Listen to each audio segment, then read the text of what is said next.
Nomi gamers win the lobby, I told you. By the way, good job, kid, for picking the Nomi. I love it.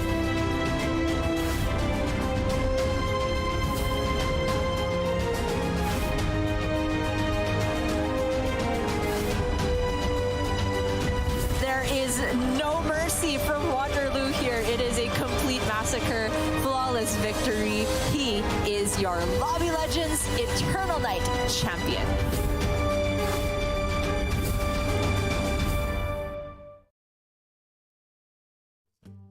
Hello everyone and welcome to Lobby Legends Fire Festival. We've got a weekend of Battlegrounds coming up for you guys and I can't wait to get started. I'm Raven and joining me is our new guest, is a Battlegrounds streamer and pro, Nina. Welcome. Hope you're ready for this. Are you good to cast some Battlegrounds this weekend? Hi Raven, I'm super excited this weekend to cast the Lobby Legends and thank you so much for that introduction. I like how you call me a pro and not a noob, like my name says. But yeah, we have loads of returning players, but also we have 10 whole new players that have never been in a Lobby Legends before, and I'm really excited to watch them play. Yeah, as always, we're starting to build up a bit of a story now as we move on to our fourth Lobby Legends of the year. And fourth Lobby Legends full stop, I guess, actually, since it only started this year. Let's take a look before we dive into those players and who we're going to see on stream today. Let's take a look at what Lobby Legends is all about. 16 Battlegrounds players who have qualified initially through ladder and then through a qualifying sort of mini tournament beforehand to get to this point. Those 16 players will be split into two 8-player lobbies and they'll be playing 3 games each. That is what is going to be happening today, and then the top 4 from each of those lobbies moves on to tomorrow, where we get to play in a slightly changed format called the check format. Do you want to give us a quick breakdown of what check is, Nina? Of course, yes. So the players will be playing in their lobbies and trying to earn points. And as soon as one player gets 20 points or more, they get to check the lobby, which means that once they check the lobby, and they'll need to win one more game in order to win the whole tournament. So yeah, there's only 2 requirements to win the whole tournament. You need to get 20 points, and then you need to win another game. Yeah, and we've seen it across the previous tournaments we've had where we have had the lightning fast win, I believe, in the first Lobby Legends, where it was the check and then go, and it was a win. But then we've seen multiple players put the lobby in check, where suddenly we have 2, 3, upwards players trying to actually get that win, and the playstyles become very, very different indeed. And you can check out the points here. It's going to be 7 points for first place, then going all the way down to 0 for 8th. And as we said, for today, we're going to be playing 3 games for each set of 8 players. That's going to be 6 games total. They only have 3 games to finish in the top 4 total points. So really, Nina, these players are looking for, if anything, obviously they're like first place, but just consistently decent finishes, right? Yes, consistency is what will get you to the finals. I think, especially in the first game, we'll probably see a lot of people trying to play safe, trying to get a top 4. But in the second and third games, especially if players didn't have a very good game and they maybe got 7th or 8th, they'll try to high roll and get that first place in order to make it through to the finals. Yeah, I do like seeing these sort of evolution of strategies depending on who's where on the leaderboards. I think it's super fun as we move on throughout the day. Just checking out the prize pool there, starting at 10k for the first place. And it's pretty reasonable at this point because as we've seen going into Lobby Legends number 4, which is this one, that we do have returning players. And sort of as we keep doing these, as we move through 1, 2, 3, we are seeing players that just qualify over and over again. And even if those players only make it to like the pre-qualifiers, it's still impressive, and it's suddenly you start looking at players that are making some decent cash just through Lobby Legends alone, regardless of they're streaming or doing other things, different tournaments. But just Lobby Legends, the consistency we've seen from some of these players means that I assume we're going to see them in Lobby Legends 5. Definitely, yeah. I'm so excited to be seeing some of the players return. For example, we have Dapido, who has never won Lobby Legends, but he's actually the highest earner throughout all the tournaments because he managed to get 2 second places in the second and third Lobby Legends. So maybe 4th time's the charm for him. It really could be, especially because of just how well he's been playing. But let's check out who's going to be in the first lobby that we have up today. The first 8 players of the day, and we're going to see who's involved. So for you, Nina, which names really stick out for you in lobby A? I think I might be a little bit biased. For me, it's Alucard and Oliek, simply because I know of them, and Alucard is a very active member in the Battlegrounds community, so I'll be rooting for him for a little bit. But of course, no caster bias here. And then Oliek, of course, a big streamer from Belgium, and he, I think, qualified before as well. He got 5th in the 3rd Lobby Legends, so I'm excited to see him perform. And of course, we have our first player from the United Kingdom, Element Omega, and yeah, I'm excited to see him play as well. What about you? Yeah, I'm excited to see what he can do. I'm going to keep my eye on Satellite as well. He was in the first Lobby Legends. Didn't manage to get to the second day and get a top placement, but still the ability to the level of play required to qualify through ladder and then make it through the pre-qualifiers is very, very impressive. But I also want to take a look at Butterfly and Kid 5, which are 2 of the players from China that qualified in, because I always think in this situation, it's great to see players you know, but I'm always interested to look at the players we don't know and see how they perform, because for me personally, at least, Dappy that we saw in the previous 2, I cast the 2nd Lobby Legends that, of the list that he was in, and he impressed me. And I didn't really know about him. I hadn't seen him play too much, and he played insane. So I'm very excited to see what some of the players can do that I don't know about, because it's easy to say, oh, we know these players, we know they're good, but yeah, always like looking at the players we know a little bit less about. But just talking while we get the players ready to get into the game, of course, the first game of the day. What are the big things you have to be aware of? Because we've had a meta change again since the previous Lobby Legends, right? We have the Dark Moon prizes in, we've had some buffs, nerfs, some new cards. So what are the big game-winning things that these players are going to be looking for? So we've had almost 2 weeks since our last big patch, which is actually quite a long time for a tournament, because usually it seems like we get a big patch and then we get a big tournament. So these players have actually had almost 2 weeks to try and learn the meta and try to get as good as possible.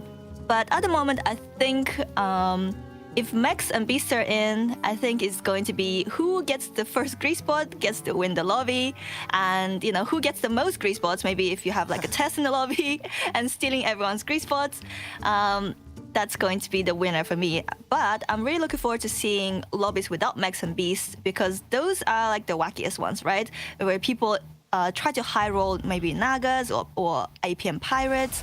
And if they don't manage to do that, they'll just try to survive, and that's always fun to watch.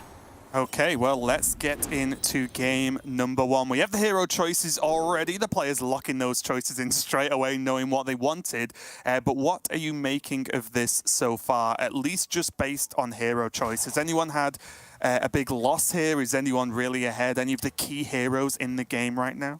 Like Pyramid, one of my favorites. Yes, we do have a Pyramid in the lobby. Actually, we have Alucard on Pyramid, and I'm looking forward to see when he decides the hero power, because there is some debate on when is the best to do it, when to greed, when to try to play it safe. And we also see Oliek on Mukla, which is a very safe choice. Mechs in the game. If the mechs are in the game, then Mukla is a very safe top 4 choice. And then we have Kid 5 on... What is this hero? I don't recognize the portrait. I thought it was Maiev. We already have a Maiev in the lobby. Yeah, it's not Maiev. Oh, my skin knowledge isn't great. The skin knowledge, yeah. We'll find out. We'll find out soon anyway. We can take a look at Kid 5. There you go. It's Tess, yeah, right? It's Tess. Tess, yeah. Oh, yeah, so we have a Tess. Like I said, we might be seeing that multiple grease spot lobby, since, Tess is really, really good in mech lobbies at the moment, because everyone's trying to hit grease spot. Right, yeah, and we can see the mechs are available, Murlocs as well.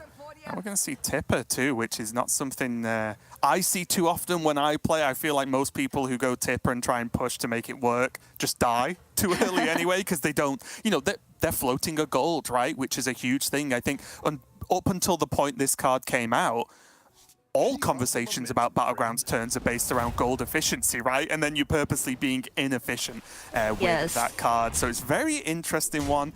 We are going to see Honin just get destroyed. The little piggy is not going to market today, as he's going to take some damage on the Brakan, but not too big of a deal because the whole point of picking that is to just get those buffs going a little bit later on. It looks like we're going to see our first 3-on-3 curve here. Hanimbo probably going to level because the shop is kind of sad. Meh, I think is the best word. It's very meh. I don't know. It's kind of it's worse than meh, to be honest. Oh, that's been too generous. Yeah, you were being too nice to that shop. We already see Butterfly with a triple. I was going to say in complete opposite fashion to what we were talking of 3-on-3. We're just seeing Butterfly stick on 1 here, and then looks like he might look at leveling up. Is there a point here to look at, say, trying to like level into level and hold the freeze on the triple for later on? Or do you think there's just a good enough reason to just accelerate next turn? Well, I don't think he will be leveling next turn because that's very gold inefficient, right? He will be wasting a gold. We'll have to see what he gets in his shop. And Tavern Tipper. Problem solved. True. We actually see him play Finley, Rokara. That's an interesting choice. I wonder what his other options were. Yeah. Because I think Rokara actually has more armor than Finley to begin with. Yeah, it's kind of interesting, right? I imagine his other hero power choices were simply not great as a description, right? Because Rokara, although he's fine, it's just not one of the best for me. But we are going to see the prizes kick in for the first time on stream. What kind of impact do the prizes make, right? What are the biggest differences between a prize lobby and non-prize lobby? And please don't just say one has prizes in them. Well, okay, you stole my answer, but okay. So I think in the prize lobbies, you get to see a lot more crazier boards, a lot like more high roll, people going for that, 6 drops, leveling, hyper leveling, and going to like Tavern 5-on-5, just leveling really quickly and trying to hit insane boards. And sometimes it can feel like there's little agency depending on what kind of prize you hit as well. So I think in this lobby with these heroes, I think Maiev will probably... Maiev has already got triple lined up, right? Yep. And it looks like Maiev is going for a 5 drop. Because it looks like he hero powered, Element Omega hero powered the Sunbreak and Relaxer this turn, right? Which means I think so, yeah. He hero powered the Rogue Pool Hunter last turn. So when it comes to Maiev, someone actually told me this in chat, and I have been using this to remember. If you get your triple, if you hero power your triple on 5 gold, you get a 5 drop. If you hero power your triple on 6 gold, then you get a 6 drop. So he hero powered on 5 drop, which means we're going for a 5 drop.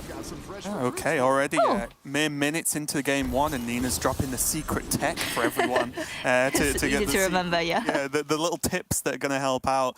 Just looking at across the board here, the whole lobby is basically just a few Naga, but mainly looking at some Murlocs and some and mechs, as you well predicted. Mechs being a current terror of the game so far. We can see Alucard here with the Pyramid. I imagine that hero power has been pressed at least once at this point, right? Just to get the buffs on that micro. It looks like, yeah. It looks like he is played that buff on the micro. Oh, maybe he could. No, he didn't get the bananas because he has the prize in his hand still. So yeah, it looks like he used his hero power on the micro mummy, and he'll probably be using on the deflecto. This is looking really strong. And he has the Zeros in his hand. Yeah, deflecto plus the 2 mechs and the ability to just buff the health on that Divine Shield is just a great start. And I do wonder if he's going to use that ability to then just start to power level, because he can still keep adding health every turn for free. And then he can just maybe try and get to, those later Tavern tiers before anyone else. But again, looking at this board from Kid 5, the Tavern Tipper, bit of a threat in itself. The 2 put bots as well. Got a couple of pairs on board, so does have the ability to get into triple soon, as does everyone else by the looks of things. There's just pairs left, right, and center right now. Yeah, like I said, everyone wants the grease spot, and you see them collecting divine shields already for when they actually get the grease spot. So we have Alucard with Deflecto, and we have Tess with 2 pop bots, and it's going to be really easy for Tess to triple because everyone else is playing pop bots too. Yeah. Everyone's playing pop bots, the Gold Naga, like everything. We could check in on... Oh, can we look at Alucard, see what his Zerus turned into? The Pyramid? Oh no! Not like this. Oh, it is disappointing. But he does have the Micromami triple in shop. Yeah, And he's thinking about it. Oh, I really want to see level here, but he is going to go for the triple. Okay. He's going for a 4-drop. Yeah, he's playing it safe. Okay. I think Alucard had the ability to be greedy, but there are upsides of doing this, right? Just means you're stronger now. And also, again, we talk about points, where if you get so strong early enough that you start to bully people out of the game, well, that gets you more points at the end of the game, right? That's how the system works. Yeah, I think he's a little bit scared to greed here because he's already at 27, and he's trying to maybe play it a little bit safe. We have Kid 5 at the triple in the shop. Actually, you know, Pop Bot is the worst triple you can get. Yeah, because you want the multiple divine shields, right? Yeah, it makes you weaker, and it's so expensive as well.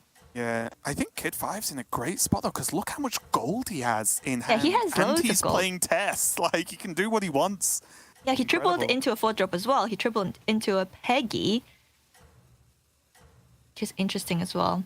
Peggy is probably the best 4-drop you can get. One of the best 4-drops for sure. Another Pop Bot. Why is there just a triple in the shop there for Butterfly? Oh look, more Pop Bots. Oh my. Oh wow, we see Burkan playing Arm Comp already. And I guess it's beasts are, if beasts are out, yeah, beasts are out. So Arm Comp is very viable when beasts are out. Yeah, and I think we were talking about this yesterday, actually, right? Where you were saying, especially if you want to just save a few places, maybe you just steal an extra 1 place higher to get that extra 1 point, then it is viable to just do this and say, okay, I'm never winning, but I'm not coming last either with this comp, which again, I think is very, very viable indeed. And these Myrmidons, as far as the eye can see. Is he going to get it? We have a grease ball. That was the fastest pick ever. I didn't even see the 3rd option. Oh no. There were no other options, let's be honest. No, there was only one. Yeah. You see Uther the Lightbringer, one of the new cards added in. A card I actually like as well because, at least in my experience, it's not game-breaking, but it's definitely okay to get when it's a bonus, right? Not when you're tripling into your first 6-drop and you need something impactful or a build around, of course. But I just like that kind of effect being in the game. Yeah, I like Uther a lot. It can give you a lot of tempo when you triple into it. Right. I'm never too sad to see an Uther because there are a lot of uses to it as well. It can give you instant tempo on your board if you triple into a 6, but it can also help you make cards that you want to protect bigger, like Baron maybe, or Leroy, you know, Selfless Hero, things like that. Yeah. Look at this. Maybe we can check in on Aoisp at some point as well, because his board is not looking great. It's looking a bit, well, not terrible, but it's a bit of a mixed bag right now for the board. Still has the, kind of sad, isn't it? the Amalgadon, of course, on board, but no real direction outside of I don't want to die right now. I think this is the first board I've seen without the Divine Shield on it. Yeah, let me check. I believe that is true apart from exactly Satellite. But yes, all the rest are playing Divine Shields. Yep. That's how you win. Yeah, just get Divine Shields and win. Easy. Yeah. Why isn't everyone doing it? Yeah, Oh, wait, they are. But wait, if everyone wins, who loses? I don't know who loses, but I know who wins, and it's Tess. True. I'm not going to argue with that. Hit 5 here. There's again options. Still has that frozen put bot, but prize time. Let's have a look. What are you liking? I didn't see the opponent's board. Let me have a look. Who did they just fight? It was Elise, wasn't it? What? There was no Elise. Oh, Elise. I'm so confused because Elise is the bartender. Oh, right. Okay. I'm not sure who the previous fight was. Find out. No grease board. I mean, yeah, no grease board. There's a Mega Buster though. And the Dark Gaze Elder, which is quite an interesting card. Yeah, I do like Dark Gaze Elder, but I think the Buster is just a reasonable enough backup plan, right? Of this will do things later if the plan comes together, so why not take it? All Kid 5 has to do is just face someone with a good board, right? Exactly. I'm just checking it out now. He's facing the Finley, isn't he? Oh, no grease board. Yeah, that's the strategy on tests usually in the mech lobbies. You stay as healthy as possible, and then you steal all the grease bots. This is huge. He's facing Butterfly, who has the grease bot. Oh. And he has glow scale, right? Yeah, there you go. Oh, grease bot, no. glow scale. Oh. It's time to feed Tess. Tess is going to be very happy. I want to see the sell the grease bot from Butterfly right now. You know what? Neither of us are having it. Can you imagine? That would be so, like, if they knew they were, if, for example, Kid 5, is it Kid 5? No, they're facing Finley. If Butterfly knew he's about to, die, and he doesn't want to feed Tess, and he sells his grease bot, I don't know. Is that too mean? I mean, as long as you're playing to do the best yourself, that's within the rules, right? You can do what you want. So we'll find out. Element Omega, we did see just before have that Athissa down with some Naga. Again, not fantastic, but Athissa can maybe help grab another placement or two. And look at Kid 5, he's like, oh no, the grease bot. Yeah, but he should be happy because he's getting that grease bot. And I don't think he'd be taking too much damage here, although the hits are a little bit sketchy. Yeah.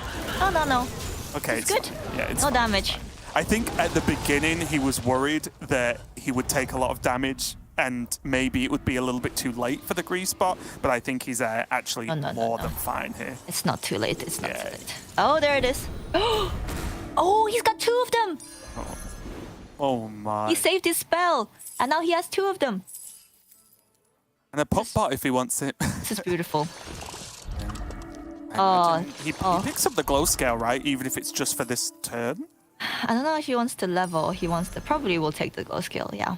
It's just worth more, right? It's just whether he keeps it ongoing, we can find out. But I think at worst, just spend the 3 gold or 2 gold if he wants to sell, and then just get the Divine Shield for now. Actually, it's well worth it. Yeah, you're right. Speaking of the glow scale, using the glow scale, you can scale the Foe Reaper without taunting it with the module. Oh, true. That's really, really good. Yeah.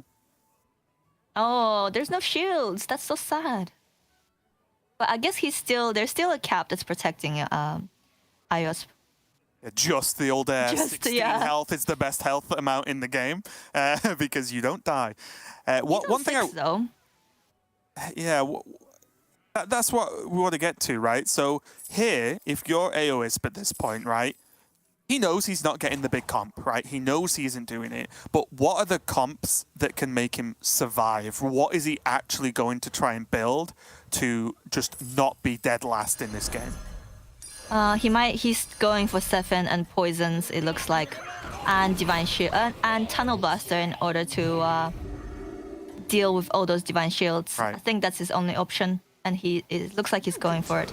And he's not playing the Tunnel Blaster yet, since there's no danger of him dying, and he just wants to collect those poisons for now. And we do see he's going against Satellite, who's currently sat at the top on Mutinous, got a lot of stats, but again, I think those stats will start to fall off once all the grease spots get going, right? Like, those stats become not unimportant, but the Divine Shield minions are hitting you twice as hard, right? Yeah, So, exactly. Stats are nice, but you know what's nicer? Stats and shields. Yes, exactly, yeah. So Satellite taking a hit there. He is going to drop down significantly. And again, we're looking at Element Omega, we're looking at Satellite AOS now. They're all in that kind of danger zone where they don't have the best board and they have low health. So really looking to try and survive. Alucard again.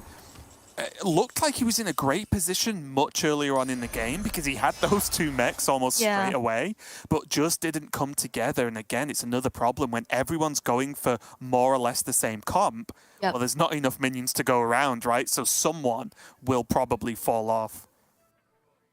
Yeah, I'm interested to see what he goes for here, whether he's going to go for a 6-drop or a 5-drop. I don't even know what you can find on 5, to be honest, to save him. But he's at 15, which means he's in a danger zone. At this point, should he just go for a Dark Glare or something just to... Oh, it's too late to go for Dark Gaze Elder. Oh, Dark Gaze, sorry, yeah. No. Yeah, because, you know what? I called it Dark Glaze as well. I thought it was called Dark Glaze Elder. And you're the professional here, Battlegrounds, so it's full blame on you at this point, I'm choosing to believe. But yeah. Okay, well, that's a big Divine Shield. We'll have a big deflector. And he's going for... Yep, he's going for the 6-drop. And there's no grease spot.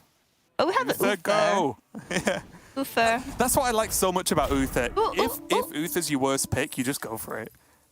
We can make a big module. That's pretty nice. Yep, and we can shuffle that through. We just have to play 1 minion down, which is not the end of the world. And time to hero power. Quick! Quick! Yep. It's like, no, I want my positioning correct before I hero power, thank you. But yeah, I think this is, again, just a really good way to display what you need to do to hang on, right? This was a good, very good turn, actually, for Alucard to try and hang on. But you are right, that Divine Shield going on the Faux Reaper is just murdering the board. Not only Divine Shield, but it has Wind Fury as well, so which means he didn't get a single reset on his deflectors. Absolutely brutal. But Alucard is going to get some okay trades if these attacks go well. He gets to soak up the Uther. Go left? Oh, go right. There, open. Okay, yeah, He's still alive. He's still alive. But look, he doesn't look very happy. And I think you can see there, right? If he didn't make exactly that previous turn as powerful as it was, he was dead. Yeah, 100%, no questions asked. Yep. So, again, well played from Alucard there to try and hang on. Jumping over to Element Omega, again, going for the Naga. He got the first Athissa relatively early, and although these aren't really the best Nagas to pop off with, again, he's made it work. He's on 9 health, which means he's likely to die from a loss.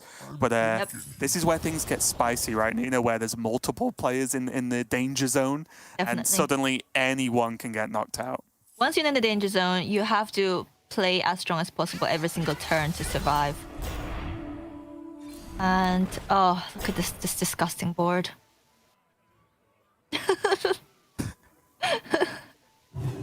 It's just the glow. It's the fact that the second grease spot got picked up with the glow scale, right, for Kid 5 in that same board. Yes. It's just really strong because then there's the cleave, the potential of Wind Fury as well if he gets the Naga and so on. It's super, super. Very strong, very strong.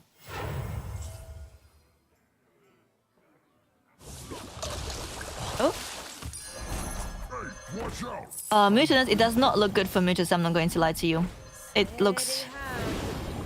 I mean, when there's 2 minions on board that are just like 4 health, you know, 4 and 6 health, it's like they hit okay. Well, I'm probably stretching even saying they hit hard okay, right? But with 10 and 13 attack. But the problem is that it's almost like you're playing 2 minions down at this point, right? Because they give some damage across here with the gems, but they die to like a sneeze at this point, so it's going to be difficult against as many Divine Shields as we're going to see here. But the loser of this fight is going to be one of the first players to get knocked out with this one.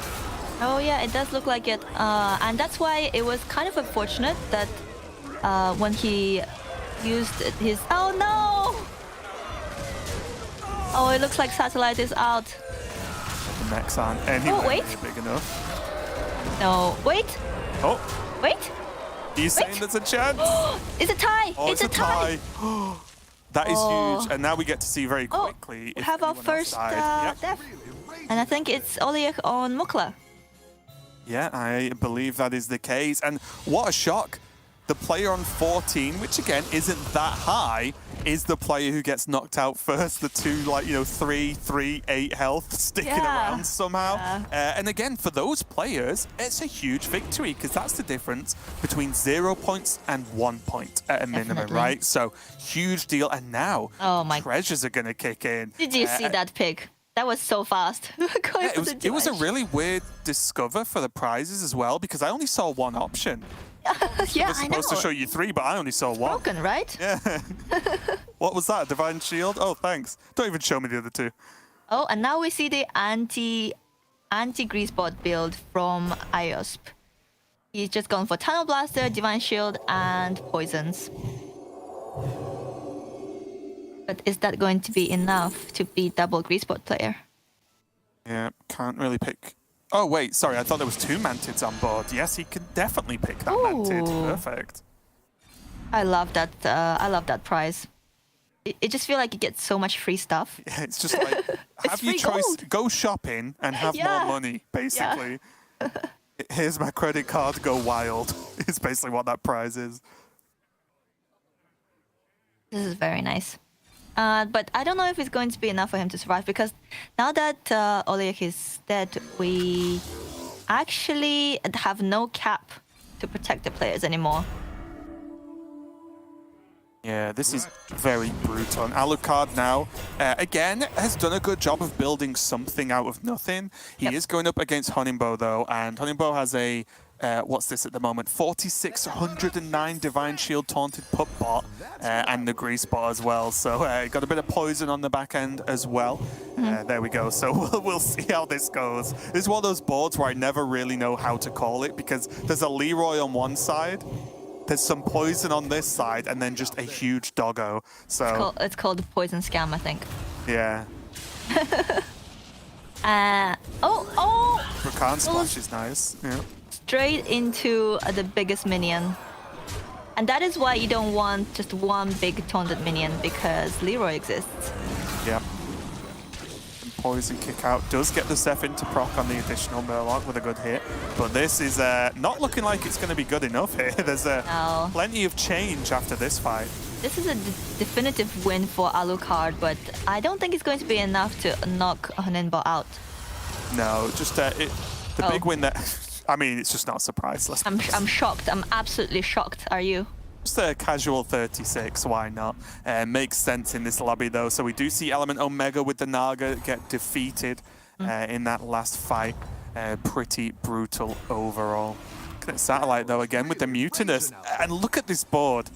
Done a great job to even still be in the game right now. Still fighting for, at worst, a top, 5-6-ish spot. Looking great. But he's avoided a top 8, which... it looked likely, to be honest. Yeah, so I love watching Satellite play as well because he's... have you noticed the little shark behind him? Oh, I've not, but I will definitely look for it soon. Oh, look. Oh, there it is. So when he played in the first Lobby Legends as well, he had the shark and also a little Shiba Inu plush. And between every game, they would switch positions. They'll be like in different positions. I'll tell you now, Lorinda will love that because there's a player in Grandmasters who did something similar with their background, where they would add or remove things from their background for each match, and Lorinda and TJ would have fun guessing at what's gone missing. So yeah, Lorinda will greatly appreciate this and enjoy the game he can play as he's the observer, which I don't think I've mentioned here. So he's the one controlling what we get to see. So shout out to Lorinda. Great job so far. You see now, though, Satellite, again, this is the mode you get into, right, which is Desperation mode. And in that mode, survival mode, Leroy looks great. Mantid looks great because it's like anything to just cheese the game and steal a win when you definitely shouldn't have gotten one. I think in these lobbies, in mech lobbies, Leroy is actually much better than Mantid. Yeah, I agree. And IOPS is very rich. He's got lots of money in his hands. Yeah, because he's at that point now where and this is one of the biggest problems I had like learning the game, is when you get to this point, knowing how to improve your board, right, and how to change your board is very difficult. And I think he's at that point where it's like, well, I don't really know how to make the board better. This looks pretty close to me. All depends on these hits. Okay. Oh no. Oh, All right. wait. It looks like. Oh no. It looks like Oh, Satellites is getting knocked out. yeah, that was just about. But Yeah, AOS that Leroy there. got tunnel blasted. Yep. That's going to be Satellite down. But again, I think a 6th place based on when we saw him earlier in the game. Good placement. A bit of a Definitely. recovery, get a couple of points under the belt there. And Alucard, Nina, still in. Alucard I is think still in. The play with the but, second mech was huge a few turns ago. It's really kept him in the game. Yeah, the siphoning the gems off onto the deflector definitely saved him Yep. that turn. But now he's facing the double Greaseboard player. And Alucard also faced him already, right? He's faced Kid 5 already, so he knows that he has a big cleave. So you can see how he positioned his Leroy to play around that cleave. One of these recruits. It doesn't matter which taunt the cleave goes for, it's going to get killed. But Right. Kid 5 also knows that Alucard knows that he has no. a big cleave. So, Too many levels. yes, so he's positioning it, so he's putting his cleave a little bit later to get value out of it. It's interesting, right? Because there's also, it's I didn't like that one. an argument where, well, Alucard might want the Foe Reaper to die, so he wants the Leroy next to the taunt, right? Just to get cleaved and then kill that Yeah, off. yeah, he definitely instead of wants the saving Leroy it for to get something cleaved. else, yeah. And now he gets to taunt up the Leroy, so that's going to do a good job for him anyway. If he wants these attacks to go in, that looks good to me. And again, Alucard, I think, just making clean plays. It might not be enough, but you can always see what he's going for, right? He knows his objective, and he's doing his best to get there. Definitely. Okay, Alucard needs to go first, and he did it! Is that going to be enough, though? Oh! No. Oh, no. It doesn't look like enough, does it? Oh, look, the Kid 5 has a golden grease bot already. That's just insane scaling, because it scales itself. Yeah, I think, again, don't like calling things early, but I think this is a great effort by Alucard, but Yeah, the definitely. numbers just look too big. Yeah. Still a Divine Shield. I mean, there's a Divine Shield on both Deflectos now. Oh, okay. Good. In a lobby where everyone's going for the same thing, a late game test is unbeatable. Yeah. You just have more. Yeah. Yeah, really well played there, though, from Alucard. It looks like Honingbow actually got knocked out as well. Let's just triple check to make sure everything's good to go. Yeah, so Alucard getting a joint 4th, 5th with Honingbow there, which I think is a great result, honestly. Definitely, yeah. You want to hear AOS. something disgusting? Is it okay to say on broadcast? Because if so, if not, no? I think so, no. But Tess dealt huge damage to Alucard, and now Tess is facing the Ghost, which is Honimbo, and guess what Honimbo has? Oh, it's going to be grease spot, you're going to say. Yes, isn't it? there's more Yeah, grease okay. spots. It's more grease More spots. grease spots, yeah. I'm not surprised. I can sense a theme throughout the day. Yeah. We're going to be talking about grease spot a lot as long as mechs are in the lobby. But AOS Pay just has 1 million gold in hand. But Yeah. again, as I was sort of touched on earlier, no, I don't know whether he doesn't know how to spend it, whether he doesn't know how he wants to or could improve this board. Looks like he's making a space now, so he can cycle through. Still has just a best part of 40 seconds left, but I understand this position where it's like, well, I've got my poison, I've got my Divine Shield proc, I've got the Tunnel Blaster. What do I add? I get that's difficult, but I do think if he ends the game with 1 million gold in hand, something's gone wrong. Yeah. The thing is, I think he was trying to find replacements for the stuff on his board before he sells something, because everything on his board is pretty useful, right? Right. Yeah. That's the So he was problem. trying to find a replacement before he sells out, but he doesn't seem like he managed to do it. There's that module that looks quite interesting to me. Because his amalgam is taunted, Win this thing. and if the opponent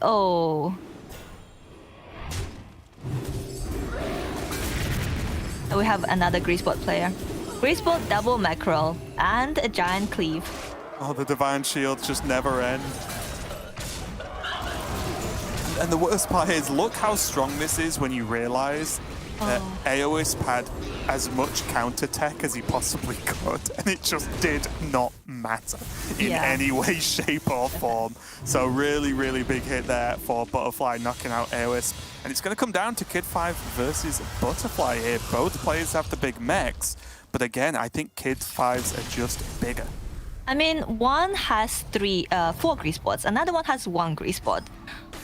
So I don't know. I think the math just just tells you all. Okay. Interesting prize turns though. 10-10 Divine Shield Wind Fury. That's just an extra Divine Shield if Butterfly wants it. Big winner, I'll be honest. New prize from every prize turn, right? But Divine Shield Wind Fury is kind of interesting here because you don't really want to give Wind Fury to your Mackerel. Everything else has Divine Shield already. I guess the Mega Buster doesn't. But you kind of want the Mega Buster to die to give you a reset. Okay. Oh, there's the Ice Block. Ice Block's a really interesting choice because in a heads-up sort of moment, well, if you lose once, does the Ice Block change anything versus, say, discovering another 6-drop or something, right? And some of the other options. So I'm a little bit more skeptical about the Ice Block because I feel like if your opponent's Tess and they win the fight, which I think Butterflies expect them to, they're only going to be better, right? It's not really going to get any worse. I mean, so I feel like Butterfly is just trying to buy time here. I feel like he's delaying the inevitable and just feeding the Tess more. I mean, Tess is having a great game, right? Like Tess is Kid 5 is having the time of his life. Oh yeah, if there's a way you want to start the first 3 games, it's by doing this. Arguably, right, like the most powerful comp in the game right now. Rolling straight into it and being Tess just is ticking all the boxes, and I think this is a very, very good start for Kid 5 as it's looking like he's going to be banking a lot of points this game. No, we don't get a reset. Yeah, the cheeky golem there for the reset was a good idea, but not going to pay off. Yeah, This definitely looks like a Tess win to me. But even if Kid 5 beats Butterfly, they have to go again, don't they? Yeah. Yeah. This was kind of my point with the Ice Block, right? I don't know how much knowledge of the exact comp Butterfly had on Kid 5, but what does 1 extra turn do here is my question. I guess it's better than not having an extra turn, but there were other prizes that maybe could have done something. But in all honesty, I think this is just Butterfly just trying to find more time, as you said, right? Trying to find that 1 extra turn, see if anything really pops out. But at this point, I think if you're Butterfly, you should be very happy with the 2nd place. I think Butterfly also lost the flip there because if he went first and killed Kid 5's big Mackerel, then maybe he would have had a chance because he has a big cleave too, and 2 Mackerels. Whereas I think Tess only has 1 Mackerel. Kid 5. Oh no, Kid 5 only has 1 taunted Mackerel. Right? Yeah, it is big though. Yes, but it doesn't matter how big it is against Leroy. True. So yes, I think Butterfly just needed to go first there to win the fight, but he lost the flip. I think he's going to try to taunt something else. He's got the Mojo in his hand, and he's going to try to divert the attention from his Mackerel. Yeah, that makes sense. Going to pip the pop bot. Yeah, looks reasonable. It's an extra Divine Shield from the Glow Scale, and I imagine he's going to replay the Golem now that he's got an extra taunt. Yep, Golem is an extra reset for sure, and he tries to shield it. Oh, I guess it's against the big cleave. Oh, we see Butterfly actually playing Tunnel Blaster. Okay, that's interesting. Interesting. Again, to be fair, like he has to do something, right? Yep. Like he's got to try something to sort of break this matchup. So we'll see how it pays off. Tunnel Blaster going to go off, kill a Mackerel straight away, which is not what he was really looking for, but something that's going to happen based on the placements from Kid 5. Lost the flip again. Yeah. I think this is the end. I mean, Just numbers at this point. It doesn't look good. no. Nothing's died yet. Literally, nothing's died yet. Not a single thing has died. Oh, there you go. One thing died. No, the golem comes back. Oh, wait, yeah, the pump bots died. Okay, fair enough. You win this round. But yeah, it's going to be a win there for Kid 5. Got to be happy with that game because it was one that, you know, I'm not saying he didn't have to try, but it felt very smooth, right? He got the early grease spot. He was test so he could steal everyone else's mechs that obviously he's looking for as well. And he very comfortably ended the game for that extra point and that first place finish. And I think he's just ran off to do a victory lap or something, which is, that's how you want to win a game. That's fine.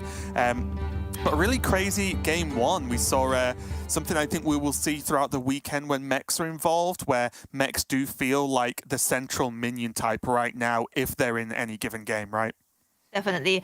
Max and Beast really define the mid game in any game. And also, if Max are in, I think Tess is probably one of the strongest heroes you can pick because everyone's going for the same build. You just need to stay healthy and, you know, wait until you can steal a few grease bots here and there.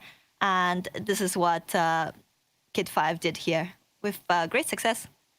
Yeah, there's still a chance, though, that lobby itself or that game will not be representing what we see throughout the rest of the day because when me and Sol cast the second one, I think we saw something like 5 games in a row just without beasts or something in them. We just never saw a beast minion type for ages. So you never know. That might be the first and last time we see mechs for a while, but we'll have to see. But yeah, just looking at this from... Some of the players did very, very well. I think Alucard did really well, especially. Look at where he is from this point, and he ended, what, 4th, 5th? Looked absolutely great. But yeah, a lot of focus does just have to be on Kid 5 for just how cleanly the game went for him, right? Yeah, he had a very, very nice game. And now I think the next 2 games, he's just probably going to play it safe and try to get top 4 to make it into the final 4. Whereas players who didn't do so well, like Oliek and Elemental Mega, are probably going to try to high roll next 2 games to make up for this bad game.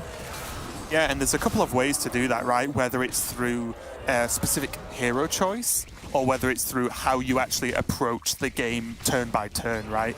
Because sometimes you generally pick if you just want a top 4, but they do have that sort of it either wins or it loses kind of approach to certain heroes at the moment. Definitely, yes. So yeah, I am very excited to see that. And again, it's something I really enjoy about the way this format works is even within day one, even within these 3 games per lobby we have, there's a mini meta that develops in itself based on where the players are. So a pretty cool way to start the day, and I think this is a good setup for what to keep an eye on for the rest of the tournament. We've seen the raw power of Greasebot, and I think this just reminds me of a while ago when I was casting the second one. If you replace the word Greasebot with Athissa, yeah, it has the same feel right now. But I will say it feels like there are a few or like other ways to deal with this kind of push than there were with Naga, which were very, very strong indeed. But that's the standings on the leaderboard right now after game number 1. Yeah, it's looking good. I will ask you a question though. If you were in this position, if you were one of the top 3 players, right, so AoWisp above, would you really just be fully focused on sort of getting those 4th and at worst 5th placements? Or would you, even after game 1, still be going for like, I'm going to just play to just win the next lobby and then feel very secure going into game 3? If I were Butterfly or AoWisp? Yeah, or Kid 5, I guess. Definitely, I'll be trying to go for top 4. I want to go for the safe play because this is semifinals, right? It's not the finals. It doesn't matter how many points you get. As long as you make it into the finals, then tomorrow, you know, is the day when you go hard, try to high roll, try to get as many points as possible. But today, play it safe. You know, play a Daryl, Mukla, whatever. Just try to make it into the next day. It doesn't really matter. It's something we've seen, right? And hopefully we will get to see, but we are going to go to a very quick break while we get the players set up for game number 2. So don't go anywhere. We'll be right back with some more Lobby Legends. See you later.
Welcome back, everyone, to Lobby Legends Fire Festival. We are getting ready to go into game number 2.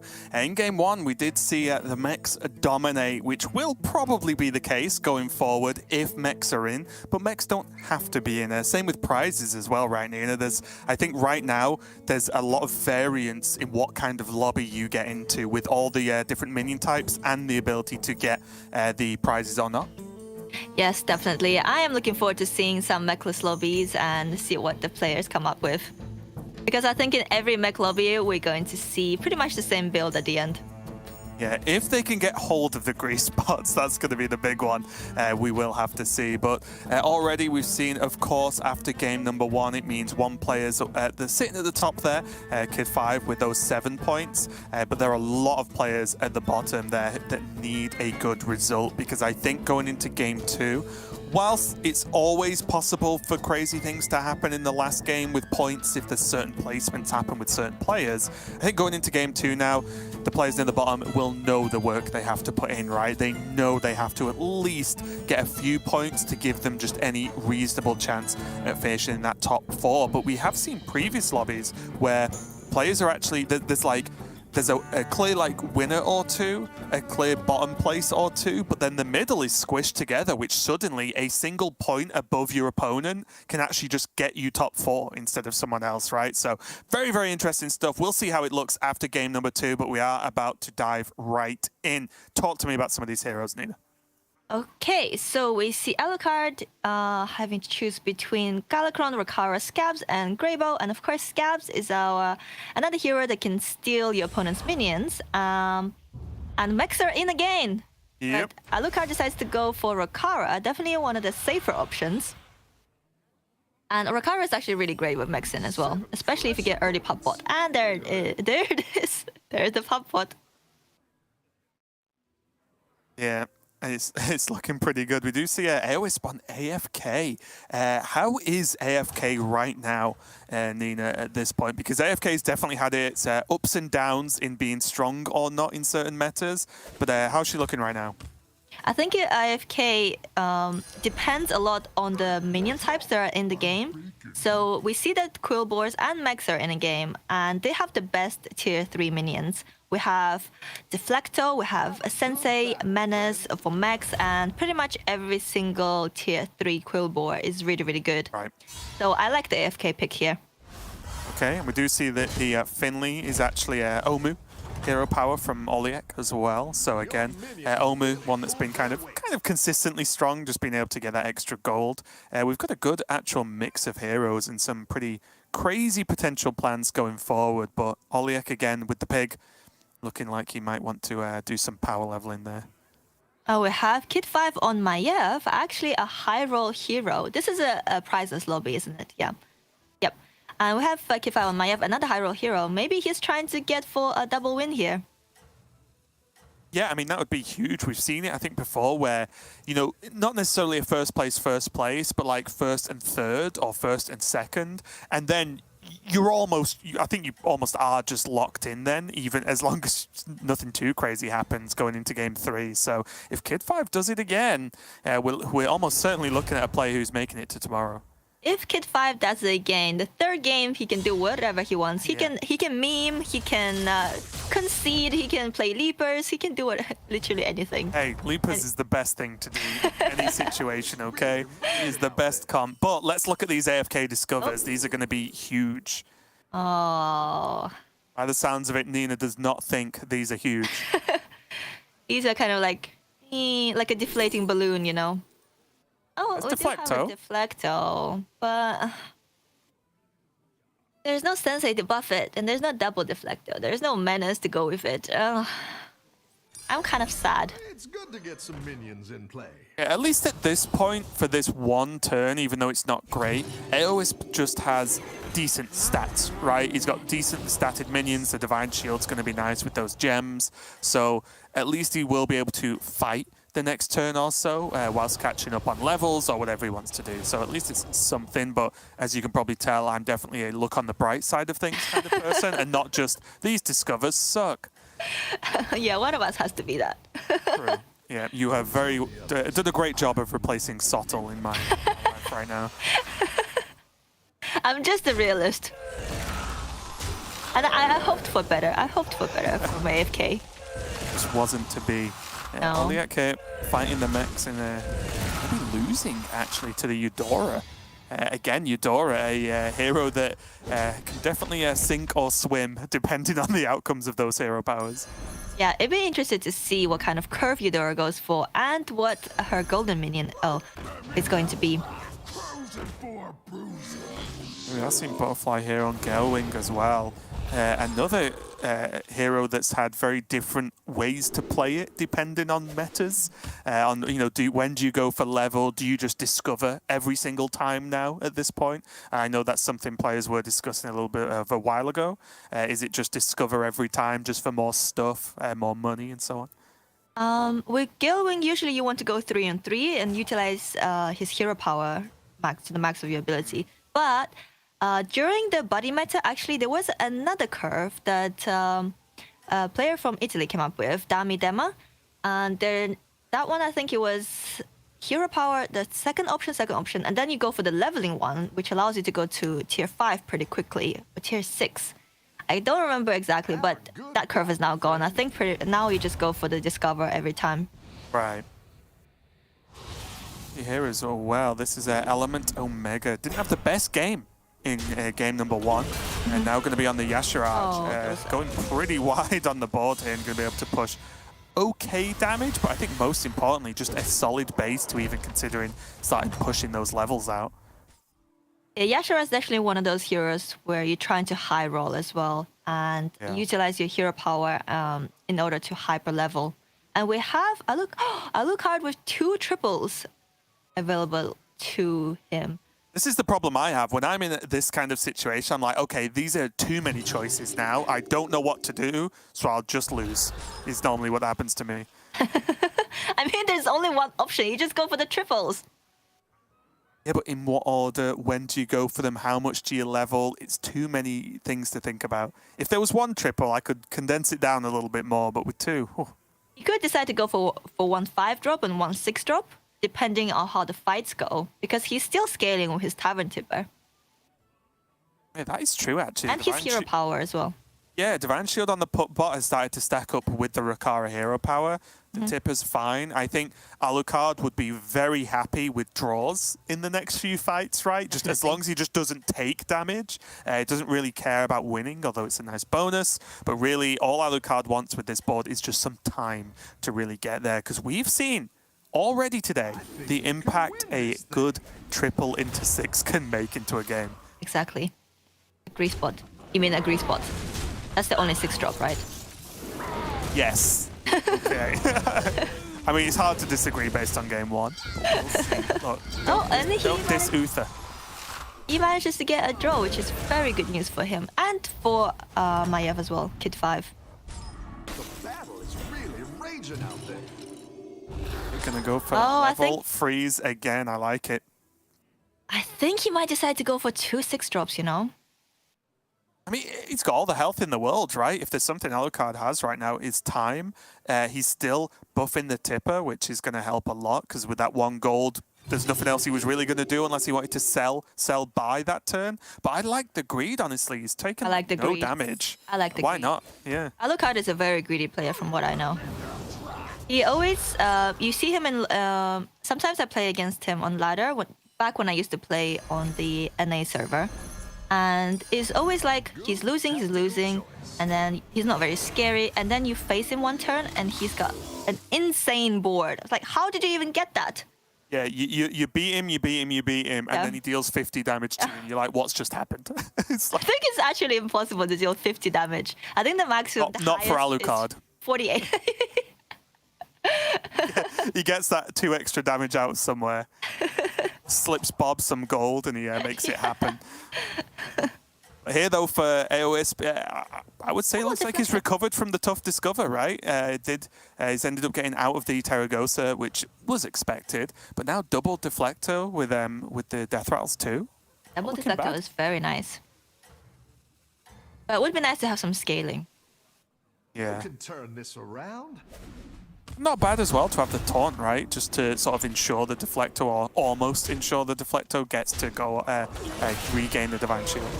Yeah, the positioning here is very interesting because a lot of players will probably try to greed and position deflector second instead of third. But with so few minions on the board, it's really hard to get maximum value from your resets. But Iops managed to do it with his positioning. Oh wow, that's 15 Oh, onto that's- Eudora from Oliek on Finley. Again, Oliek is playing the Omu hero power. Oh, no! Here we go. Oh! Feels good and bad at the same time. I think Satellite very much wanted something that was playable this turn. Yes, that But is Golden very Xerus unfortunate. is cool. Golden Xerus could be a golden grease bot. There you go, see? He just needs to not take 26, which is guaranteed because the shield's still up. Oh, that is probably the worst option you could have gotten because he wants to discover his 6th drop this turn. Have faith, it's the best option. Yeah. Just needs time to become the best. It needs a Xerus training montage to happen, and then he will become the best card. I think no matter what it turns into next turn, he will have to take it. But place your bets. What do you think it's going to be? Another Xerus. No, I think. Let me think. What would be the most annoying thing it could be? Grease bot. Oh, the most annoying thing. Yeah, Celamental. Bublet. No, Celamental is good because at least it gives you gold. Right? Yeah, but all that work for some extra gold. I think Bublet Feels would bad. be the worst. Okay. Yeah. Oh, you know what? Okay. Yeah. I can get on board with that. Or, oh wait, the beast turned in. Oh, I was gonna say the Silverback Patriarch. Patriarch. Sometimes you need a taunt. Okay, does the job. I'm going to say it's going to turn into.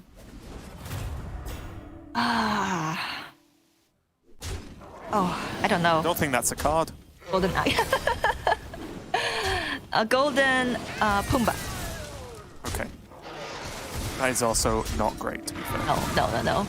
We are seeing the Deflectos getting work done, though. Divine Shields coming back, and also the two Dragons getting work done as well with those extra stats. It's looking pretty good turnaround, honestly, for AOS. Double Deflecto and double Draconid. Oh, Oh, it's not. that's fine. You buy the bunker? Easy? Bonker looks interesting. Or does he just want a massive blaster? I don't want something useful. There's a triple actually in the shop. I don't know if you'll take it. Oh, can we go back to Satellite? I want to see what he does. Oh, we saw someone with a grease bot. Was it Alucard with a grease bot? I think it was. Let me have a look. I can look while we're seeing what's going on here. We have a Mega Buster, which is not bad. Guess who's got a grease spot? Kid 5. Oh, not Kid 5! Yes. No! Oh, we have a Foe Reaper now. Okay, Foe Reaper Uther. It's pretty good, it's pretty good. Okay, yeah. This is looking promising. Uther again, go, triple. Oh wait, it's already gold one we're talking Yeah. about. Triple again. Make the U for 15-15.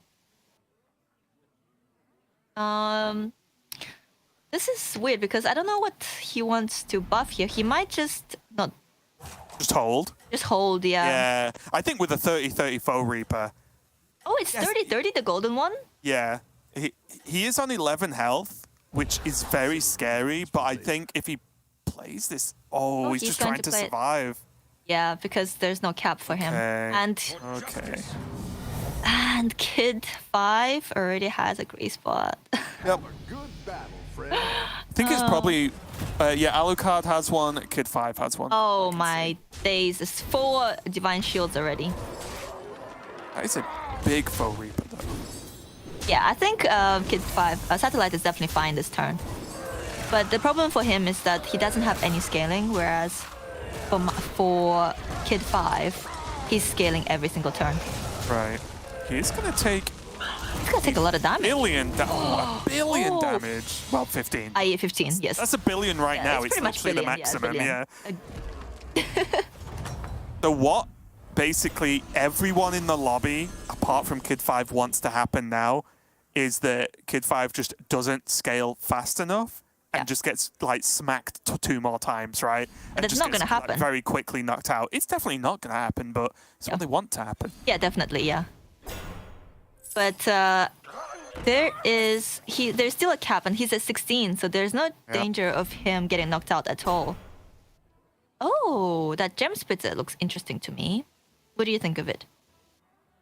I think at this point it feels like it's worth picking up because it's just better than a couple of Murlocs for me, but I guess Kid 5 disagrees, wants to keep on rolling. They're probably rolling for more Divine Shields, but I thought the gem splitter was just worth the money when it's offered that early, but... I think he was rolling for this triple to trying to get another grease spot. Yeah. Maybe I'm too much of a, oh, well, this is okay, you know, kind of player, as opposed to saying, no, I want something that's the best. I just think, well, this gem splitter is just guaranteed work. It's just going to get the job done. But no. I know what you mean. Yeah, I do that too. But I have this good advice from one of the really good players on NA, Sleepy. He's made into the first, he qualified for the first Lobby Legends by being in top 16. Do you want to hear the advice? Yeah, and I know that chat wants to hear the advice. We've already had some it's secret really good tech advice. revealed in game one. It's really, really good advice. It's going to like help you climb so much. It's buy good cards, not bad cards. Have a good battle, friend. I never thought about that. Right? That's clearly what I've been doing wrong this whole time. Right? It's going to change your whole world. I mean, it just makes sense if you really sit and think about it and focus. Exactly. Yeah, I can't argue with it. Sheer logic wins yet again. Yep. You know, Honingbow does need to hold on. Even a light breeze is going to knock him out of this game very early. Did have 3.5 points, which isn't a terrible way to start, but it is if you get an 8. Oh no. And that's looking like an 8. Oh, he's getting knocked out by, guess what? A great spot player. Yeah, and getting knocked out alone as well. And AFK. Oh no. No, AFK Not alone. knocked out as well. Okay, 0.5 point gain here for those two players. Hey, it's we not do zero. share out the points. Yeah. No, that's what I mean. That's actually a big. It's a big deal for whichever one of those two players felt like 8th the most. It's a very big deal. You see Element here doing Agam. Agam build, Menagerie. It's not grease spot. I love it. Oh, he has a brand as well. I wonder if he's going to hold his Murazon to try to steal stuff from Eudora. But probably not. I think Element is probably going to try to be as strong as possible because he is at 8 health. Yeah, Satellite is currently running the mechs without a grease spot. Does have that big Foe Reaper. Does have a Omega Buster as well as options for steal with the Murazon. But nothing mind-blowing for exactly this comp. Oh, have golden okay. Agam. If only we held that Necrolite. There's another one. We also see a cookie in his hand. Do you know about the grease spot? Do you know about the interaction between cookie and Necrolite? I'm gonna pretend I do, but you should explain it for the audience. You can get a triple. Well, it's really nice of you to, you know, let audience learn. But basically, if you put gems on a minion and then you use the cookie chemist to swap the stats around, and then you steal the gems of that minion onto another one using Necrolite, the first minion will stay the same, the stats will stay. Like, Yeah, I actually did know that. Honestly. okay. Yeah, I honestly did. I just forgot it. But yeah, it holds the stats, right? Because Yeah. the stats have basically been altered by the other minion and not the gems at that Yep. point. Yep. So yeah, pretty interesting and powerful. Very interesting interaction, yeah. Wait, are we going to see a grease spot fall? We might do. One of those rare moments. Think There's we a lot are. of stats, yeah. That is are. huge. And Eudora Satellite is getting knocked out, but I think because he got his grease spot too late. Yeah. Because he tripled, remember he got golden Xerus, and then golden Uther. And then I think he just got his grease spot this turn, which was a little bit too late, unfortunately. Yeah, really, really rough there for Satellite as well. Like for Satellite and Honingbow, like they were on the lower end of the point gains from game 1, and now in game 2 they're in the same position. They're gonna have to pull out a bit of a miracle in the next game to try and help them out here. Whereas for the rest of the players, it's a feeling almost like the strong get stronger. Apart from Element Omega, who could really do with what minimum top 2 here. And Oliek as well. I think he was the 8th last game, so I'm interested to see. Oh, sorry, yeah, I just didn't even see Oliek. Yeah, He's at completely 39 right. Yeah, still. completely right. Oh, these aren't grease spots.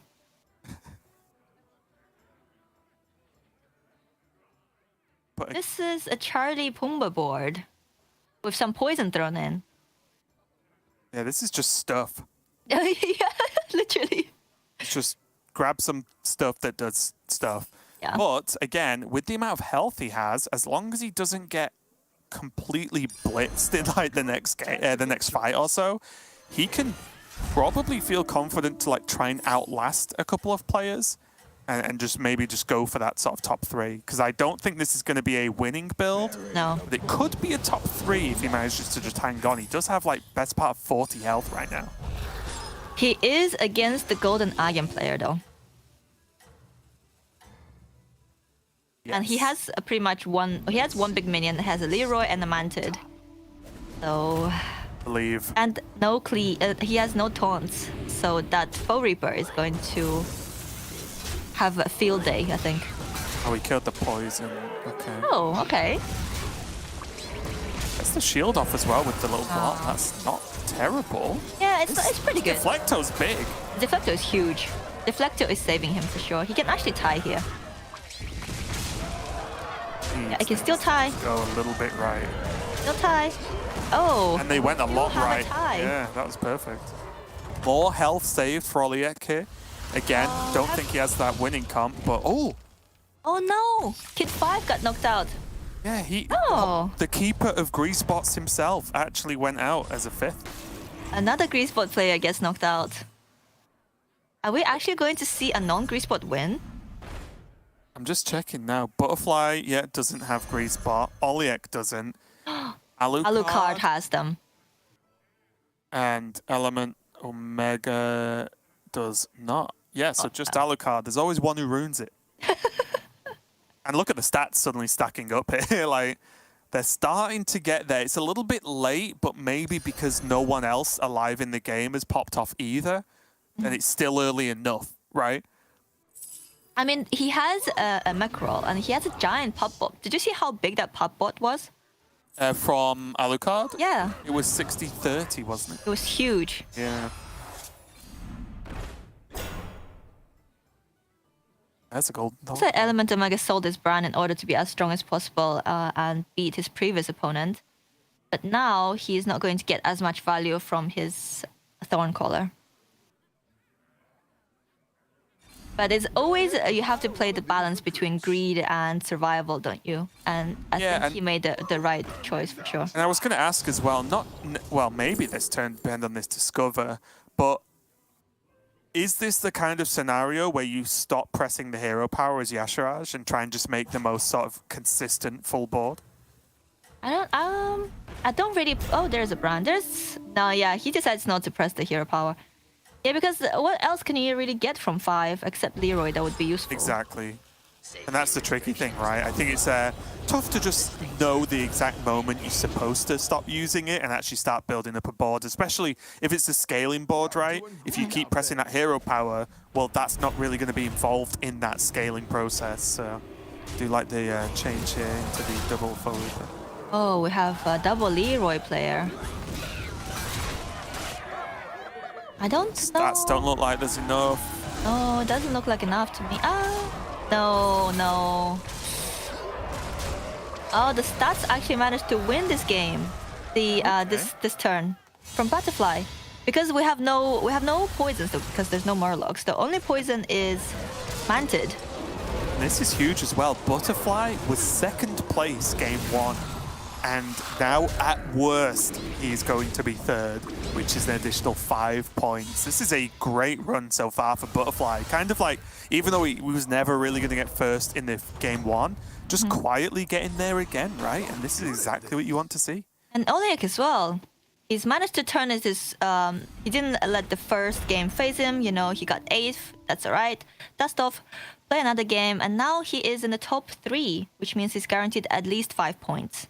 Yep.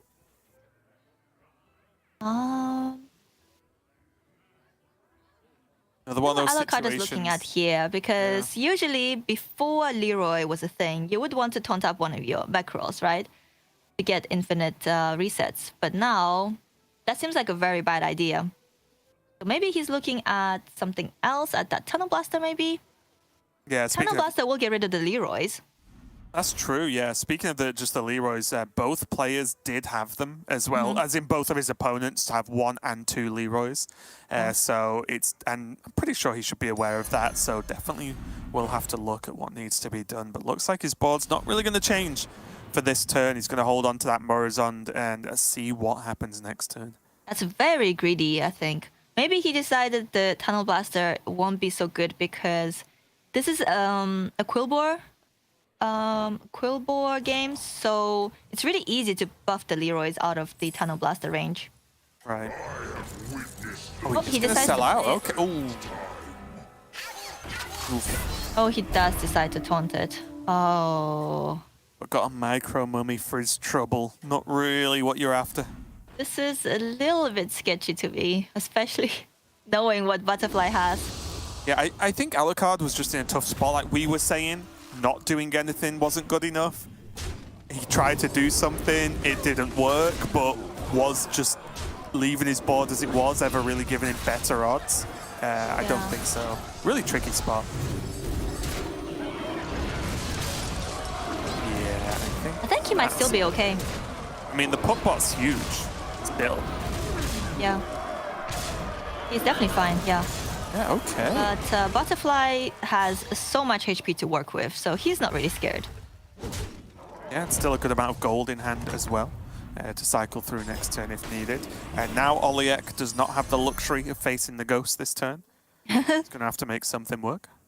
Yeah, so now Alucard gets a breather, because he gets to face the ghost, while the players with the most HP battle it out. And maybe he's hoping that one of them will kill the other, but it seems pretty unlikely. 39 is a lot of health. And Yeah, also, yeah. Yeah, I was just going to say, even 23, when you know your opponent's reasonably strong as well, feels like it's probably not going to happen when they fight each other. Definitely. 23 is quite a lot as well. And now we can see Oliek's board. Yeah, it'll be pretty hard to deal 23, although not impossible, because he does have that macro. He has a Kangors, Manted. Leroy will definitely die. Yeah, it's definitely not impossible to deal 23, especially because he's on 6 as well. So it's really... Yeah, unfortunately for Oliek, though, this whole turn just didn't really go anywhere, right? Just didn't really get hold of anything he needed, didn't get offered anything in the shop. And there's the option of, like, Uther right now if he wants to do it, but not to actually play it this turn. Oh. Yeah, Uther is definitely... he's definitely looking at that Uther. He's also looking at that mackerel. Ideally, you want to buff the mackerel a little bit, and I guess he'll probably freeze with the Uther for when he finds Baron, so he can buff the Baron for his Buster build. Oh wait, the Murlocs are in. I was wrong. Oh, did you say Murlocs weren't in? Yeah, I said Murlocs Oh, sorry. are on. I must That's have what- heard you because I should have corrected you on that. My bad. The Murlocs are in. It seems like a weird choice for me to pick up Sefin here. Let me see.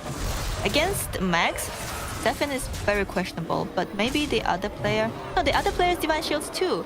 So I'm quite confused by this Sefin pickup. Yeah, I mean, it did get poison, right? But look how much nothing that did. Oh. Is this? No, this is not. Could it be 23? I think it could be 23. Wait, can it? Yeah, 5-5. Oh, it's more, yeah. But I thought one of the Mecros was gonna. Oh no, it's 21. 21. Okay. I just kind of just half assumed one of the Mecros was gonna die, and that obviously knocks off a huge amount of damage. But they both managed to stick around. Double grease spot now for Alucard. Not the biggest grease spots in the world, but the rest of his board kind of makes up for that for now. Was that a third grease spot? I think that was Deflecto. Was it? Oh, it was a third it was grease a third spot. You were grease right. spot, I didn't see that. Wow. Yeah, huge pickup. But now he's against another Leroy player, so that taunted macro looks sketchy to me. So we need something to protect it. What? How did that happen? It was the triple off the grease spot. Oh, right? okay. He just didn't. Yeah, if you tell me you can triple a grease spot and get a micro mummy, I'd put an official complaint into Blizzard at that point. But yeah, we just didn't see the discover, that's all. So yeah, it was the Uther pick, which again leads me to believe that Uther's just the best 6-drop and not grease spot, but yeah. We might have to agree to disagree on that one. Okay, that's fine. Uther wins Best Supporting Actor award, in Battlegrounds. That's Okay, what it feels like. yes, definitely. I'll agree with that.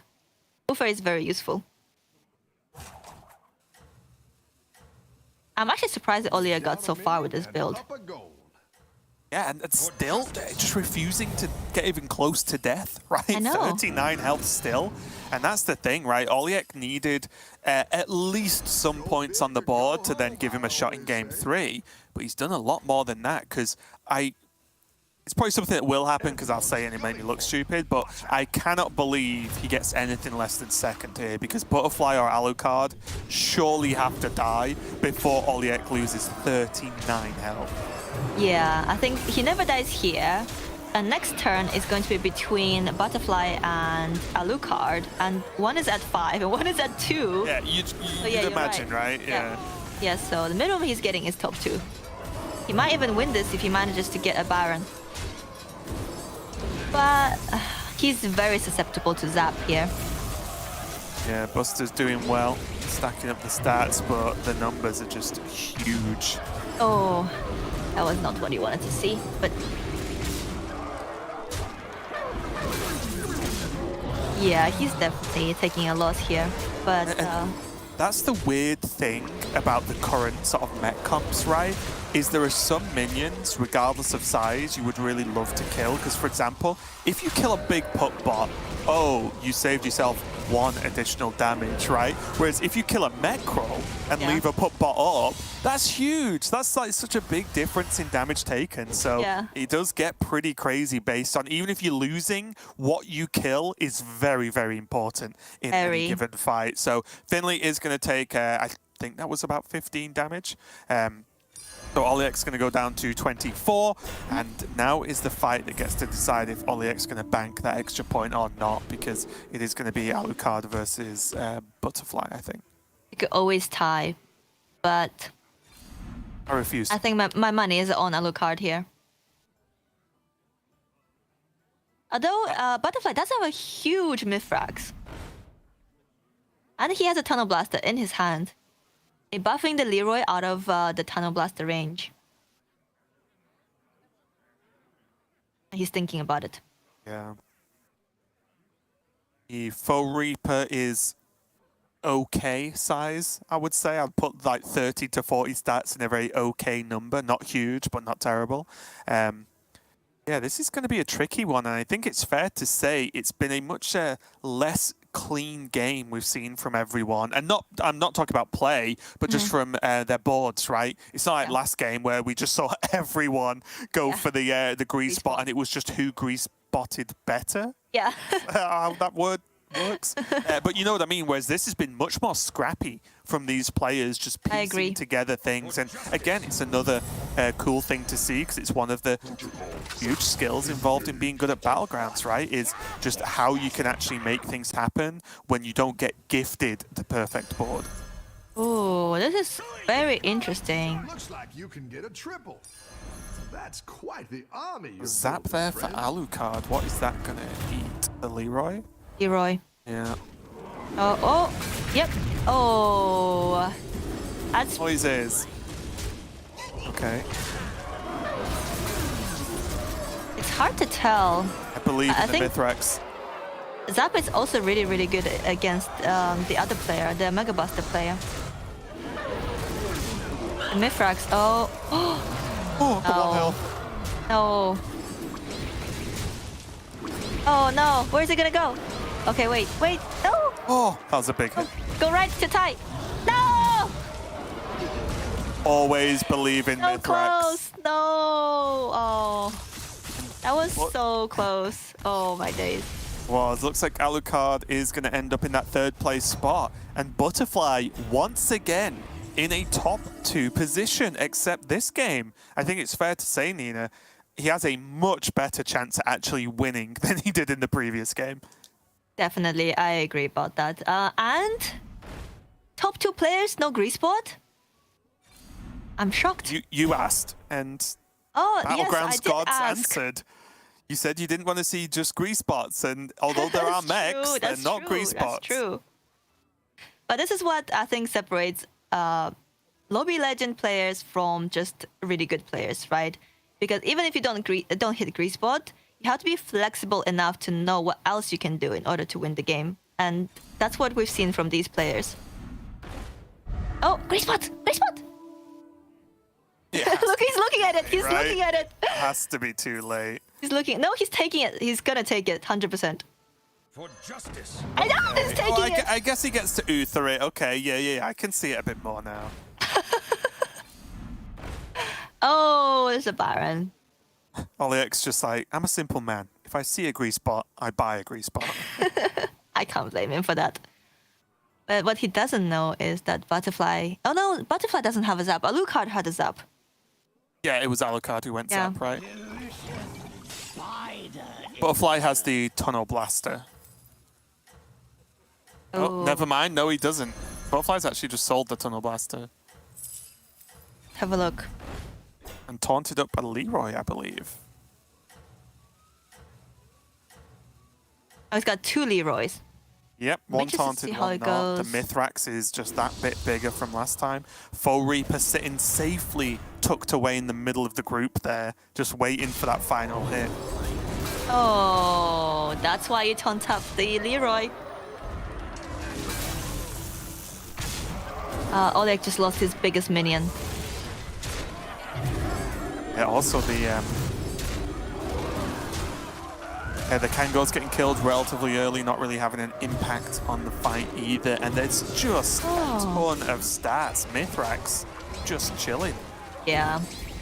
I think it'd be pretty hard for Oleg to outscale that Mithrax. Yeah. Because it's just too big at this point. Wait, is Yeah, this 24? Oh, this could easily be it, right? I think What's it might that, 10 be. each, 14? Oh, it's 23! Oh!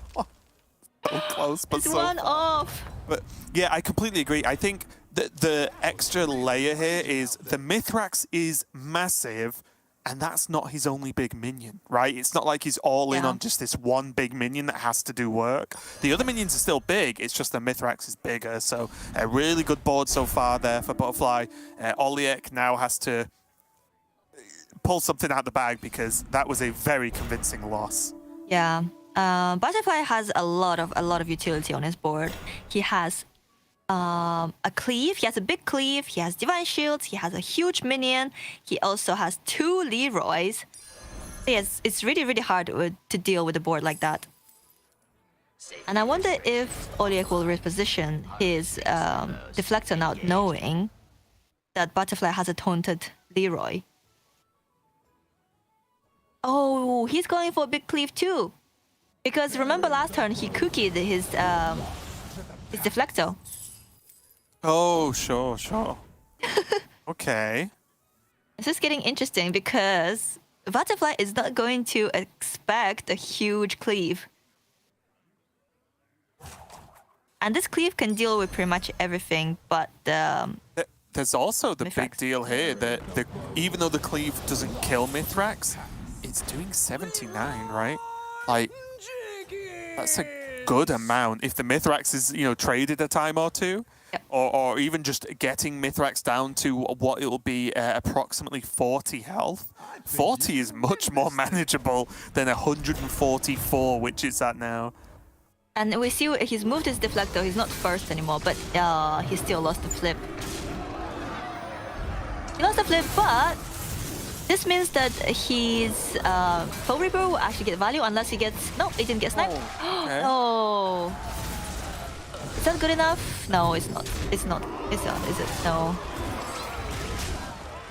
I don't think he has enough to Mithrax. deal with that Mithrax. Yeah, The Mithrax is just too chunky. Yeah, with that hit on the Divine Shield, yeah, exactly. The Mithrax is going to be good enough to take the win. And wow, I said right at the start of the day, I was very interested in the players that I didn't really know much about. You And did. Butterfly, one of the players from China, is looking good. Second place in Game 1. First place in Game 2. That is what you want to do, to say, yeah, I'll see you guys tomorrow on the final day, because that is almost impossible for him to actually be, not like he's going to finish first today necessarily, but he will not be below half, I think, which is the placements everyone has to get, right? You need to finish top 4 to move on. And what a cool game as well, Nina, right? You didn't want to Yes. just see grease spots, and we did see some grease spots, but not only grease spots. Yes, we actually saw Greasebot players getting knocked out, which was interesting to me because Kid 5 actually got his Greasebot really, really early on. And I was excited to see Oliek make a comeback from the last game. So, yeah, that was a very interesting game to watch. And the last few turns, we saw a lot of, mind games going on between the players. It's tried to outplay their opponent. That was really fun to watch as well.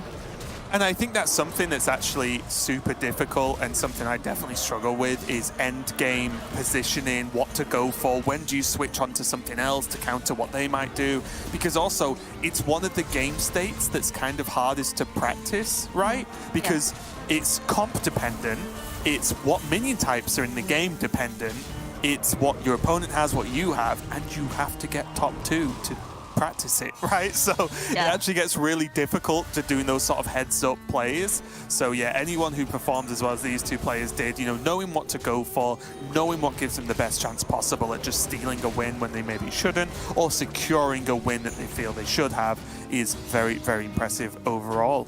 But I do completely agree. We have two sides of the coin with the two players who finished top 2 here, with Butterfly just securing his position on the leaderboard with a great finish, and Oliek doing exactly what you need to do. Game 1, got 8th, which means 0 points. Game 2, second, 6 points. And suddenly, he's back in the game, right? As long as he does all right in the next game, it's quite likely he can make it. So, pretty interesting overall. There you go. Oliek went from dead last to top 4 in the space of that one single game. But 13 points for Butterfly, 10 for Kid 5, but really it's those bottom 2 spots that are the most up in the air, right? The Alucard and Oliek position, with Aoisp, being only half a point behind Oliek right now. Oh yeah, I can definitely see some of the players definitely still have a chance to make it, because the difference between the 3rd place and 8th place is not huge. It's still possible for Satellite to make it if he makes top 1 in the next game. But I think Butterfly and Kid 5, Butterfly is 100% through now, isn't he? Pretty much guaranteed to move on to the finals tomorrow. I want to say yes. I hate doing numbers that quickly on stream because I'm bad at it, but I want to say yes.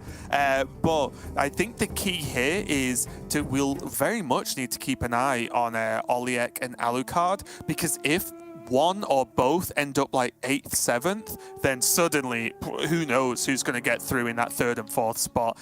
But we will have to wait just a few minutes to find out, as we are going to go to a quick break while we set up game number 3. Don't go anywhere. We'll be right back.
Welcome back to Lobby Legends Fire Festival. We are about to go into Game 3 of this lobby. And just a quick reminder, if you've joined us a little bit later, this does mean that after this game, we have a new set of 8 players, and we're going to be playing through 3 more games after that. But winding back to this one, Nina, there's a lot on the line for these players now, as we have 2 players who feel relatively safe in the form of Butterfly and Kid 5, but then we have to keep an eye on everyone else, because these placements are going to make the big final impact to see who qualifies to tomorrow.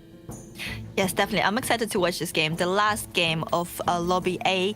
And there's still quite a few players that can make it into the finals. I don't think anyone is out completely because Satellite can still have a really good game, and one of the top 4 players, well, 3rd or 4th, can still have a bad game. So, you know, everything's still open. I think that there's still 2 spots that are definitely open. Butterfly and Kid 5 are definitely sitting quite comfortable there in the top 2. Yep.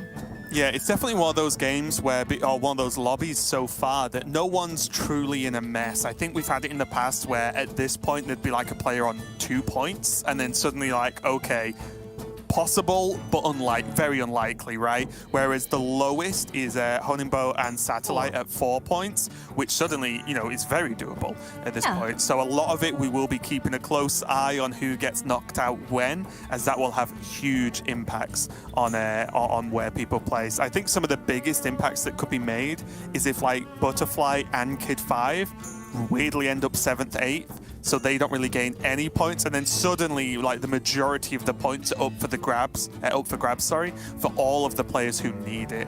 It doesn't like, yep, we are getting into game. I saw that out the corner of my eye, so let's take a look. Talk to me about the heroes, Nina. Okay, let's have a look. We have Oleg, and his choices are Anixia, Alistraza, Zyrella, and Cariel. Not amazing options. Zyrella is probably the best option here, especially if we have a lot of tokens in the game. It looks like we only have Nagas in the game. No Max. For the tokens. Oh, no Max. There you go. Oh, no Max, no Beast. This is going to be a fun lobby to watch. Oh, and he gets a token. He gets a token on turn 1. Yeah, pretty interesting as well. Just looking at some of the players who need big things to happen. I'm staring at Honingbo on Barov, which again is a hero that can be terrible and you can 8th easily, but can also really pop off if you get that economy going and you just get to those, you know, the big turns first. There's also as well, I'm just taking a look here, Aoisp on the Galakron, another character that can really go crazy or feel a little bit wimpy at times. Aoisp only on 5.5 points, currently sitting at 5th place, which is not enough to qualify. So again, another hero that has the ability to just say, you know what, I'll win this lobby, thank you. Galakron is quite a weird choice to me because Mexa aren't in, so what are you even going for? That's a good question. We have another Maiev in the game, Satellite on Maiev, and oh, we see Barov leveling on turn 2 with an empty board because he hero powered on turn 1 and won his bet. So he's going for a hyper leveling curve. Yeah, he had the pig turn 1 into sell for the gems, got the bet right. And again, if Honingbo can do this. But I like this from Honingbo. He's got 4 points. He's nowhere near qualifying. He needs something huge to happen. Yes. If Honingbo gets 8th, it doesn't matter. Yeah, he has nothing to lose. So much higher, right? So exactly, he needs something big. So I love to see this from him. He is going to take minimal damage at this point, so not really losing out on much right now. So yeah, I love to see. We're going to see if he's going to get the bet right. I didn't. Oh, okay. Oh, well, that's sweet. And this doing it. He's doing it. More coins in the shop as well. Oh, he's going 3-on-3 with no minions on board, but with a lot of money, and money is nice. I love it, honestly. Yeah, it's very exciting to watch. Yeah, and you now rarely see anyone do this curve, especially if you didn't start with a token. Yeah, and he just fought the Galakron in Aoisp, right? So he knows what Galakron has. Obviously, he knows the general plan with Galakron as well, so it's not like Galakron's realistically going to buy the leveled up minion now. It's very early to do that. It's a very easy bet for him because it's between Galakron, who's on 1, and Alucard, who went 3-on-3 with probably no minions on board, unless he has the Naga. No, he has an empty board. So it's a very easy bet for him to win. So huge. Yeah. Looks like Satellite going up against the Zyrella in the form of Oliek. And we see a Weaver player. Gonna be enough for the win as well. Not too bad. Any victories you can get early with Maiev feel strong because you're so used to taking 1 million damage while you're hero powering. Oh, we have a triple in the shop already. And this is a prize meta again. Prize game. Yeah, I've got Myrmidon for the buff, maybe? No, okay, going for Rockpool. Yeah, I think he is probably going to go for a 4-drop. Looks like it paid off. Paid off for Hanimbo to go 3-on-3. Because Bristleback Brute is a very nice find. Decided to cash in and get the Mithrax. This is big. Mithrax can get out of control if it's this early. Mithrax. Yeah. Turn 4 Mithrax. With 2 tribes on the board already. That's pretty juicy. But Murlocs are in the game. So there's poisons. But then again, last game there were Murlocs in the game too, and nobody even went poisons. Yeah, it didn't really make an impact at all. I think everyone was very focused on just going for those Divine Shields mechs. Yeah, that's the thing. In this game, there's no Divine Shields. There's no Beasts, there's no mechs. So Murlocs, I think we're going to see some poison boards. Together with a huge stat boards.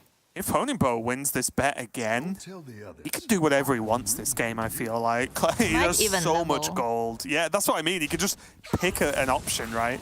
There is only Alucard and Element Omega who are at his Tavern tier at the moment. But this is the play I love. I love to see this, honestly. If there's ever a moment you need to just go crazy and win. Oh, he's won again. God. He's so rich. Just do whatever you want, Honingbo. It feels like he's going to be strong enough. You think he's going to level? Oh, he's leveling. Of course he is. Get that man a Tavern tier 6. He decides to go for the Thorn Collar as well to get extra gems. I was kind of eyeing that Prophet of the Boar, but it's probably not worth it. I mean, he is on tier 4, and that is a 2-drop, right? Yeah. He's going for the Banner Boar. With Banner Boar, at least he is guaranteed buffs on his Bristleback Brute, even if he runs out of gems. Yeah, he can almost, to an extent, at least for the near future, just forget about worrying about gems, right? If he just has the Banner Ball, he can just play that and be like, okay, I don't have to look at gem generation every turn to maximize the stat gain, so I do like that a lot. But I just love that he's just betting, getting them all right, and saying, yeah, let's pop off. So crazy. So you see Ticketus now. Looks like a milk comp without the payoff so far. Yeah, this is this looks like a board that just buy the best minions you offered in the shop and try to triple into something useful. Yep. But it is actually 7 gold, and he's still on tier 2, right? No, he's level to 3. Yeah, so I think he's probably going to go for a 5-drop there. That's big as well when you account for all those extra buffs, so he's going to be able to get the win and push a reasonable chunk of damage as well. Not tons, but again, when you're pushing damage against the Barov that's just winning every bet, then that's a good person to push damage against at this point. Definitely. You see the triple here for Kid 5 is going to level and hero power by looks things as well. Freeze again and just say, you know what, this will be enough. Wait, Barov got the bet again? Oh my god. Is he thinking of leveling? I don't. It can't. Level bet win. Level He's bet hovering win. over that button. No, don't do it. Do it. Don't listen to Raven. I can't even argue with that because I'm by far the worst player out of the two of us. Yes. Oh my. This is it. This is high risk. Even if Honingbo loses and comes 8th, he's still a winner in my book. This is the Battlegrounds I want to see. All in. This is what I like to call Nina curve. You know, just keep pressing level. All the leveling curves, right? There's this one curve I used to do back in the, I think the prize meta. When the prizes were in every game. Basically, you hyper level to 6, not find anything, and then die. Brilliant. I will not endorse that as a tip because we've already we need one for this game to make it 3 for 3, but I'm not including that one. Hey, sometimes it works out. Sometimes you find the nuts. Have a good battle. 1 in every 10 games, you don't strictly get 8th place.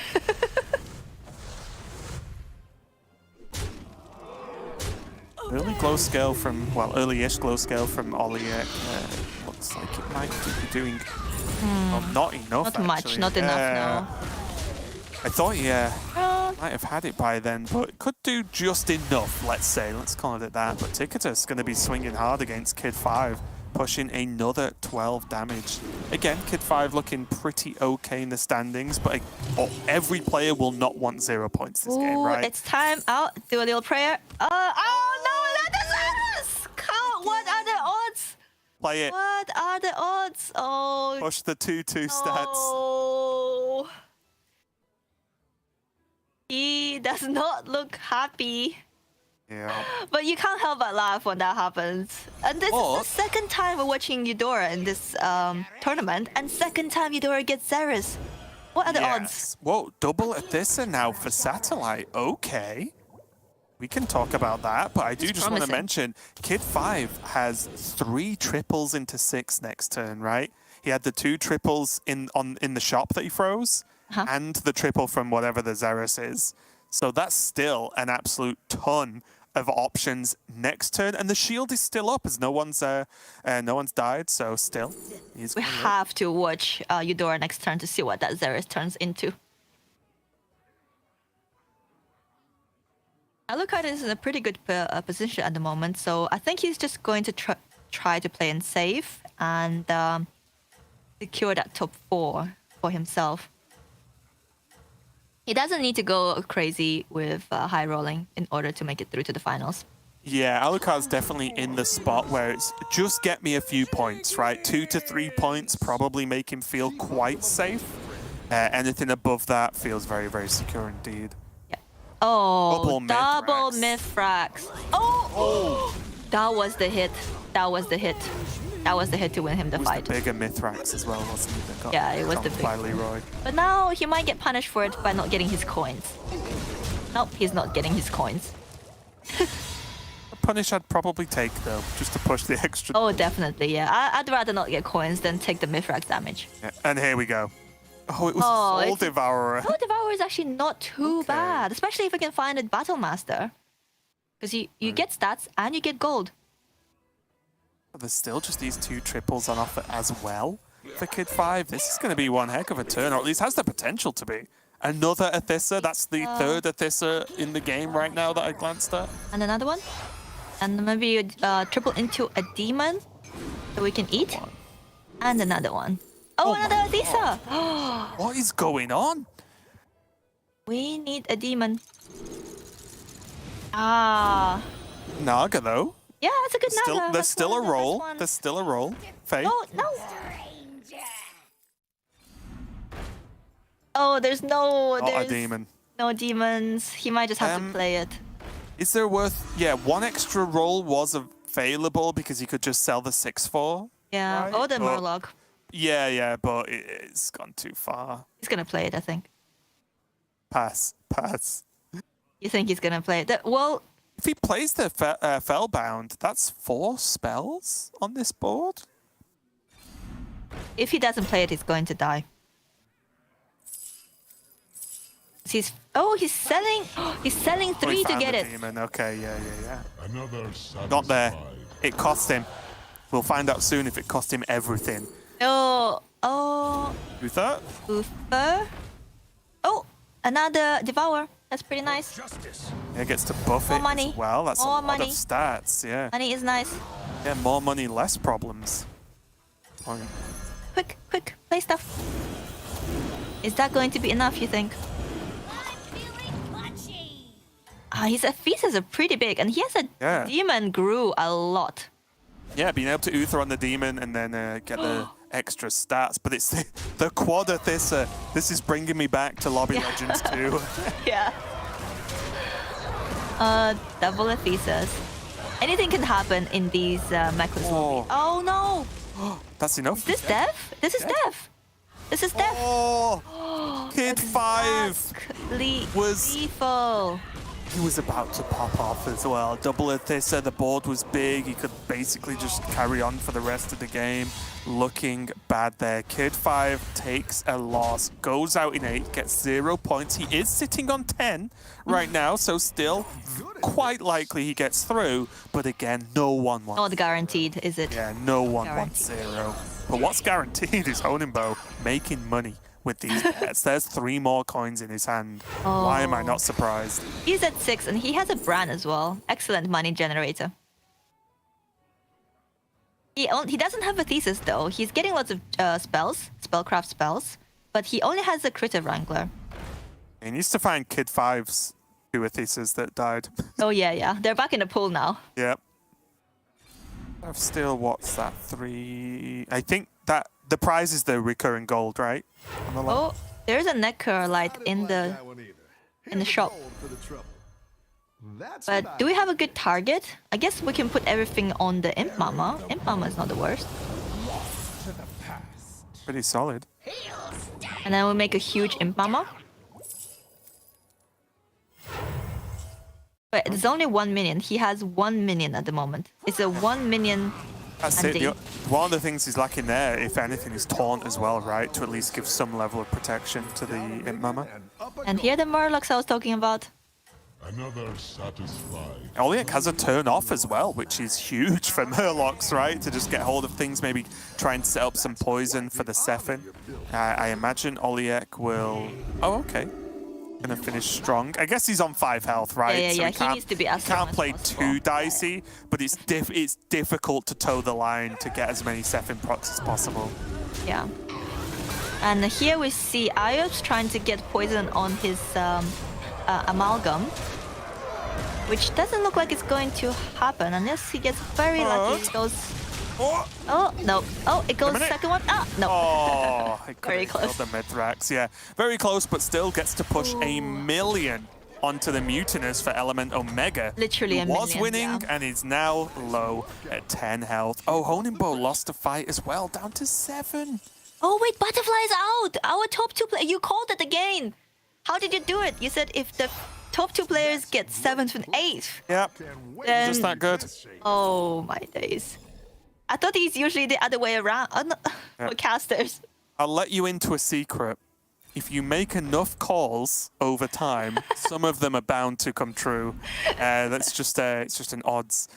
But yeah, that's huge. And I do think the big problem for Honimbo right now as well is that it's kind of what you were saying, right? He got all the money, he got the Tavern tier up fast, but he's not got those payoff cards, right? He Yeah. has like that halfway towards the best comp. Honimbo has just picked up an Athesa though. I know we're not looking at his board right now, but he has just got hold of an Athesa. So it might just be too late, but it's something. It feels a bit late. It's turn Yeah. 10. People are already switching to poison comps.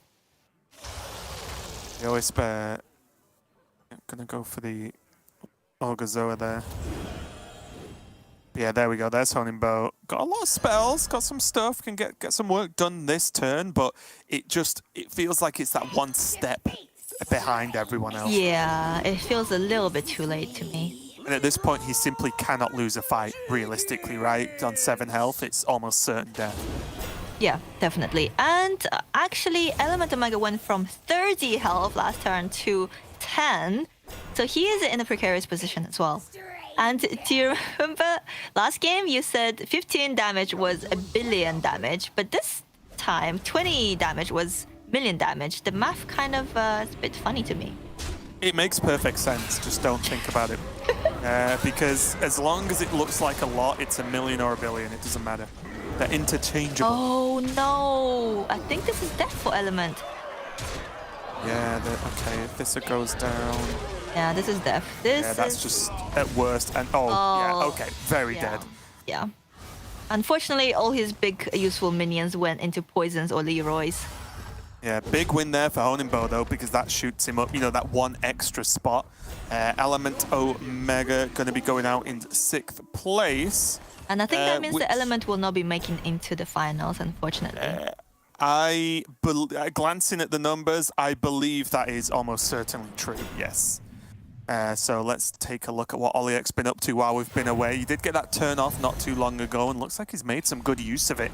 Right, does have this the battle cries going off double now. Well, not double, but every turn now. Sefin hasn't really had the chance to get a lot of Murlocs poisoned, but again, that's that problem you run into where if you roll the dice trying to maximize poison, it means you play smaller minions to get those avenged to go off. But if you do that and lose, well, Oliek just dies, and Oliek again needs points. He's only at 6, which again is okay, but he does need the points here, so any extra placements are good. So I understand why he's not got to this point with the Sefin yet.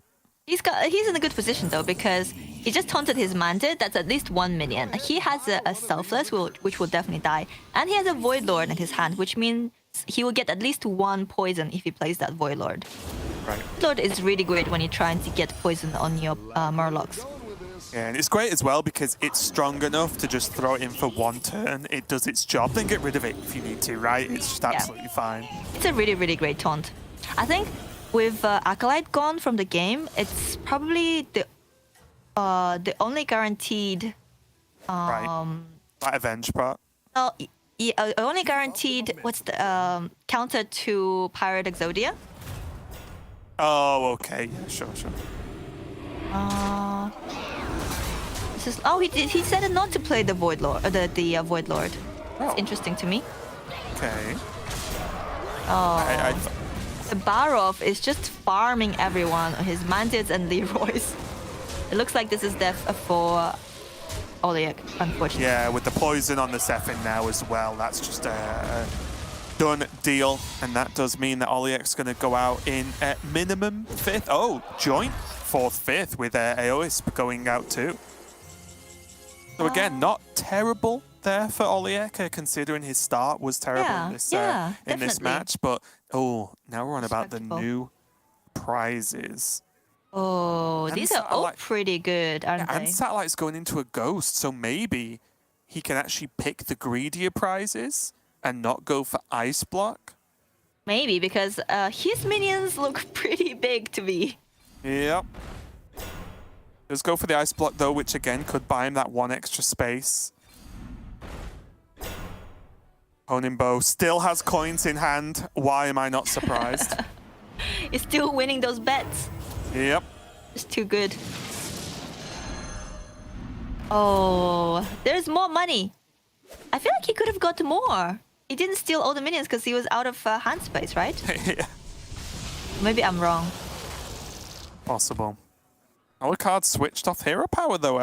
One of the prizes I don't see too often played, but again, that doesn't really mean too much, but kind of makes sense as Galewing right now, right? He doesn't necessarily just want to wait 3 turns or anything definitely. for I don't everything think to happen. Like, there isn't 3 turns in the game, Yeah, definitely. Oh, he rolled over the Selfless. And he's still keeping that 3-2 taunt on the board.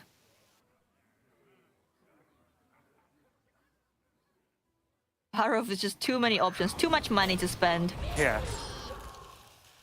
Made some good investments on that turn. The Divine Shield, going on the Myrmidon, looking okay, but... I think we're starting to see a pattern here with the boards that are winning this lobby. With Mechs and Beasts out, I think what we're seeing is people will have 1 big minion, 1 or 2 big minions, and then just a bunch of poisons and Leroys. Yeah, it feels like just the thing you have to go for, right? Because it's consistent in what they achieve, because stats don't really matter in those instances with Leroy's and Poison. So it doesn't matter if, like, oh, my opponent's outstatted me. Well, I've got more Poison, so I'll win anyway. Yeah, stats don't matter in this game for at least, let's see, Honimbo and Galewing, Alucard, because there's no way they can outscale Maiev, right? Maiev hit early double Athesa, so they know they can't outscale her, so they're going to try to outpoison her, basically. And that's going to be Alucard going out in 3rd place, but again, I think that's a great showing. He finished 3.55 and then a 3 again, so he's looking very good to be featured tomorrow. It looks like, you know what, Honimbo's hyper-leveling strategy is paying off. Honestly, this is zero personal bias or preference, but my preference for who I think or should or will win is just Honingbo, because I just love the way he played this game. He identified he needed something big to happen, and boy did he play as if he needed something big to happen, because he was leveling like an absolute madman and getting those bets right, which enabled it. It was just solid play overall. I love to see it. Wait, do you remember what I said? The hyper leveling to 6 and dying curve, Nina curve? It works sometimes. This is the 1 in 10. This is the one. This is when it actually works. Proof, recorded proof that it can work if you're one of the best Battleground players in the world. Therefore, I will never try it. We have... Okay. Baron Divine Shield for a little bit of extra juice. That does have that ice block active as well. You can see on screen too. So yeah, so does have that extra time to maybe dig for Golden Baron, Golden Selfless. Definitely, that's what he's looking for. He knows the stats don't matter against this person because they're just poisons and divine shields. Yeah. Poisons and the Leroys. I love the 2 people left. One of them is Barov bets because it's just like. Oh yeah. It shows what type of person you are. It's like let's be honest. I'm going to bet against myself. I'm probably going to lose, but I'm going to lose with some gold. Oh no, Barov has to bet on himself because if he loses, he dies. You die with some gold. Oh no, you have to you bet on the other person to win, right? You bet on the other person to win, and next turn. Oh no, there's no next turn. Yeah, this is it. This is that's going to be the game. Too much damage there. Honingbo is... You're right. You have to bet on yourself to win. You're right. I thought the health was switched, but yeah. Oh, no. So Honingbo is going to go out there second place. Still a great performance overall from him. I think not only was that entertaining, but it was just the correct thing to do. He grabbed a second place, and it did mean that Satellite grabbed first, which... The 2 players at the bottom of the leaderboard going into game 3 got first and second, and the 2 players at the top got 7th and 8th. This is the kind of thing that can happen, and why we've seen time and time again, you can't just judge what's going to happen going into game 3 because there are normally so many different outcomes. So we'll have to see what happens. I'm definitely not going to sit and try and work out who's where. I'm going to wait till the correct people called the admins work all that out and show us. But for now, I think this was a great way to cap off this lobby, Nina, because game 1, we saw the optimal sort of mech styles. Game 2, we saw what happens when that isn't accessible for a lot of the players. And then game 3, we just saw craziness. Yes, that's what happens in mechless and beastless lobbies. It's just so much variety. But like I said, usually it just someone scales out of control, and then everyone realizes that they can't outscale that person, so they switch to poison, which is what happened this game as well. Yeah. But then, I was just saying, but the person who got double Athesa still managed to win. Yes, and got hold of him pretty early, looking quite strong there. But yeah, it was just really solid overall, and again, just shows the differences, what sort of combination of minion types are in the game. Like, I think it would have looked obviously very different if we had beasts and no mechs, because then everyone would start looking a slightly different way here. Yeah. But yeah, a really, really cool game there, and a big surprise factor from Kid 5 and Butterfly getting 7th and 8th. And also just the repeat Xerus again from Eudora, which was kind of ridiculous. Yeah, truly, truly ridiculous overall. It was a great moment, though. Well, I mean, it's funny for us. We're not. Definitely. It's the best thing about being a caster. When good things happen, it's good. When bad things happen, it's good because it's just entertainment. Because it's not happening to you. Exactly. We get to laugh and cry along with the players, I suppose. But yeah, really cool final lobby there. And I think, I guess outside of Beasts, gives us a well-rounded look at what the meta looks like right now, right, across those 3 games. So I wonder if we're going to see that when we move into Lobby 2. But congratulations to Satellite. We can see our top 4 players. Kid 5 makes it in, through tiebreakers, because he got a first place. Yes. And Honingbo did not. I keep saying boy now because Sol said it in the private chat. Butterfly, though, looking great again, even with the 1-pointer at the end. The first 2 lobbies were incredible. Alucard sneaks in with just your solid play strategy, which we've seen work. Consistency. And then Satellite, the win at the end, getting him in there as well. So congratulations to Butterfly, Alucard, Satellite, and Kid 5. Those 4 players are going to make it through to tomorrow, and we'll be joined by 4 players from the next group, the next lobby we are going to get to. But I do think overall, even for the players that did not make it, I think they all played well, which is what we expect, right, Nina? I mean, you know a lot of these players better than I do, but players who can consistently finish on ladder high enough to finish to even get invited, and then they have to do well in a pre-qualifier to get to this spot. I think we expect great play, and that's what we saw. Definitely. To get to this point already, you shouldn't feel bad if you didn't make it through, because you're going home with $1,250, but not pounds. And just to make it to this point, I think all the players should be very, very proud of themselves, because it takes a lot of grinding just to make it to top 16 on their respective ladder. Yeah, and already I think as this is Lobby Legends number 4, we are starting to build up that history, that legacy for players. We already like, oh, this player's been in 3 out of the 4. This player's, going for their 3rd or 4th appearance, and that'll really start to flesh out soon. And, even just getting to this point, as you said, Nina, is very, very impressive overall. But we're halfway through the day. That's 1 lobby done, 1 set of players sorted out. We've got our 4 winners. They're going to move on to tomorrow. We're going to go to a slightly longer break while we set up the second lobby, and we're going to do it all over again with 8 new players. Make sure you stick around to check out lobby number 2 for the day. See you later.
We are back here at Lobby Legends 5 Festival. We are halfway through the day, and you know what that means? It means a new set of 8 players, a new lobby, and a set of 3 games to go through once again. We already have 4 of the players that are going to be qualifying to tomorrow in the final day, and now we're about to get 4 more. So let's check out what players we do actually have here, as we have yet to introduce them to stream to focus on the first 8 of the day, of course. But I am going to be interested to see if the games go in a similar fashion to the ones we've seen so far. But Nina, what names are really sticking out for you here?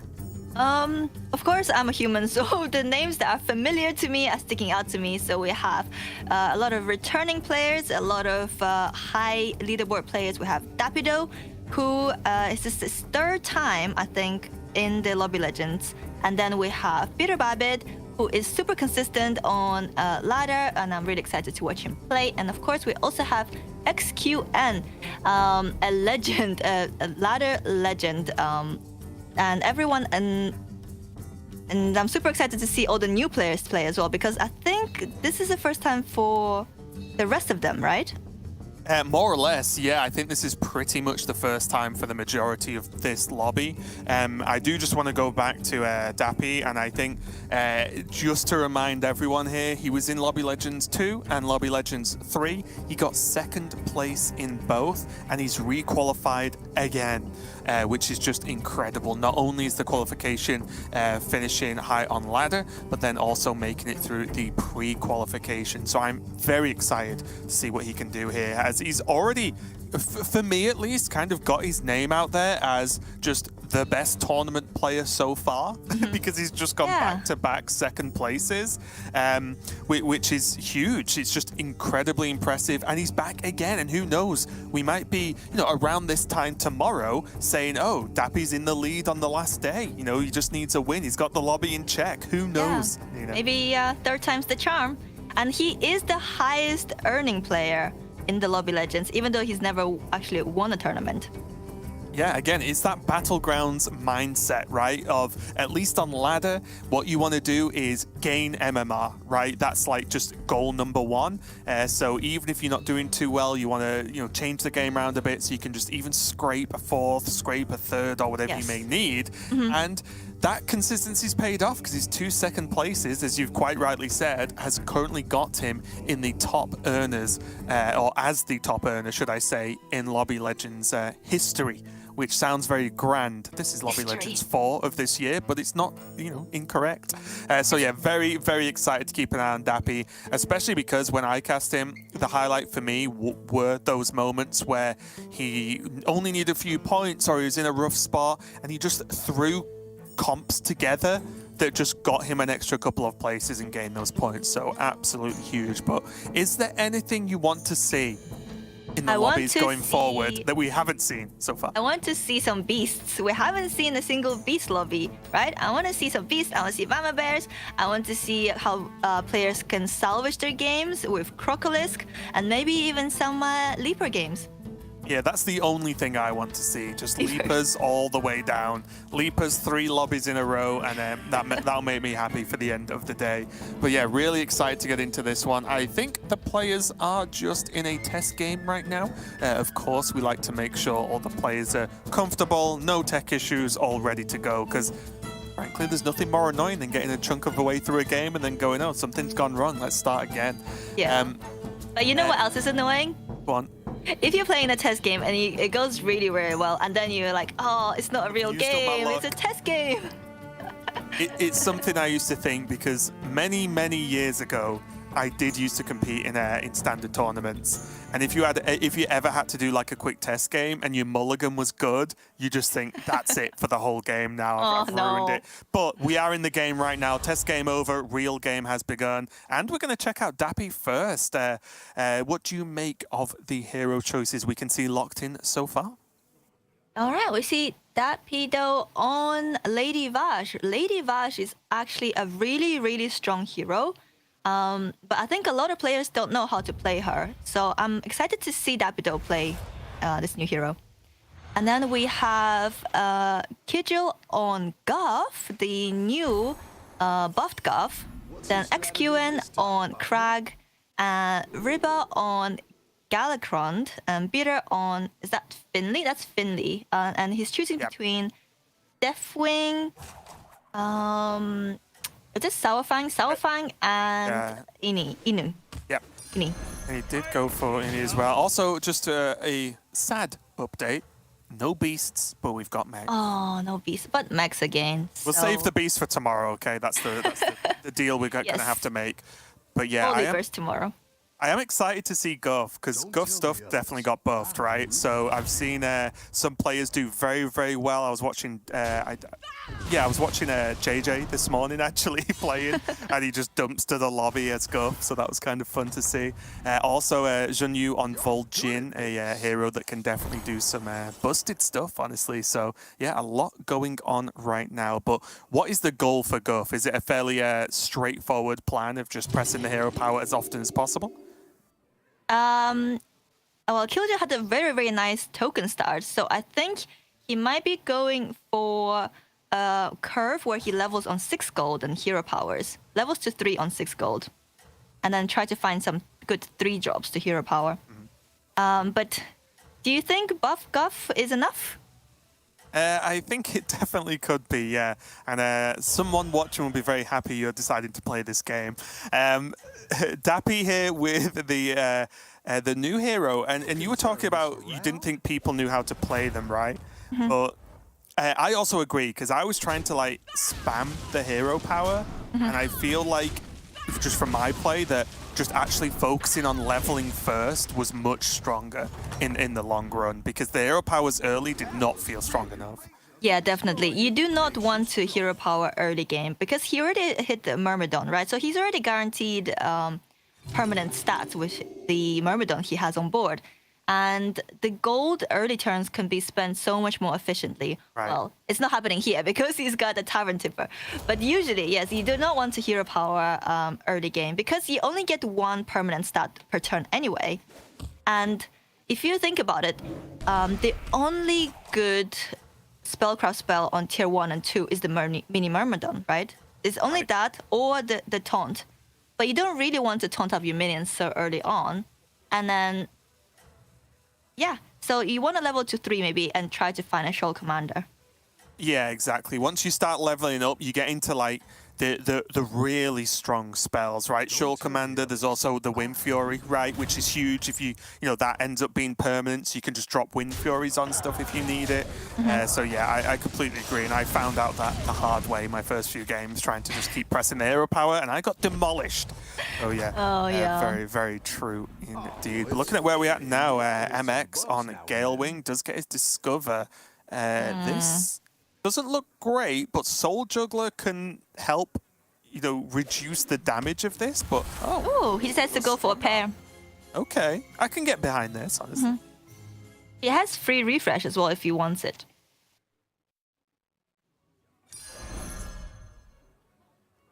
Is he going to use it? Yep, he is using it. Oh, okay. Oh, the Briny. Briny is so good here. Well, that worked out very well. Briny is stats and money. I love stats and money. Yeah, it's pretty huge, actually. That just went from a bit of a dodgy Discover to just actually popping off with Pirates. Yeah. Nice and early. Citro. Oh, that's the beauty of spell lobbies, right? Because usually if you go on 3 on 3, you don't really have an option. You have to either buy 2, you have to like sell and level. But with spells, with the prizes in the game, you can get the free refresh and maybe try to find a better shop. Yeah, you can use gold for like recurring gold for rolling as well, right? There's a few options available. Here though for Citro, he is taking the approach of just buying good stuff right now. He's buying good stuff. He is Refarm, so pressing that hero power making sense, going for triples. It's generally what you aim for Refarm. And another early Mithrax from Galacrond. This is interesting because this is also a Murloc lobby. And I think this is quite safe from Galacrond not trying to go for a grease spot and settling for a Mithrax instead. I think because Ribba was already set up well for this, right? Or at least from our view, it looks like he was set up well. I didn't see what his board was before, but he has like what? A mech, a pirate, something else. So he already had the spread of minion types that was going to make Mithrax sort of start to scale instantly. Oh, there you go. Sorry, Naga was the other one. So already getting those 3 minion types and then getting into Mithrax, like already a 10-10, and it's only going to get better. So like to see that a lot. But now we're jumping over to XQN on the Sky Captain Crag with extra gold prize in hand as well. So he's just raining money, or will be, XQN at some point. And he has his hero power as well, yeah. I wonder, XQN is quite a greedy player. He goes for the high roll. Oh, never mind. Oh, he might be holding it. Oh, is he going for the double level next turn? I mean, why not? That's what I say. Yeah, it would be very XQN to do this play. Well, to be fair, turn 5, he has some level. Let's say he gets to kill one of his opponent's minions, which I think is a reasonable-ish shout. At this point, he takes some damage, who cares? And then next turn, things get nutty. So I like this a lot. Still on 43 health with the help of the armor. So even if he takes a hit here, at worst, he's going to be like roughly equal with everyone else anyway. I like it. Let's see if it pays off. The greed. Actually, now I'm looking at Dapido's board. We'll see it right now. He's taking very little damage here. Is Dapido also holding a triple?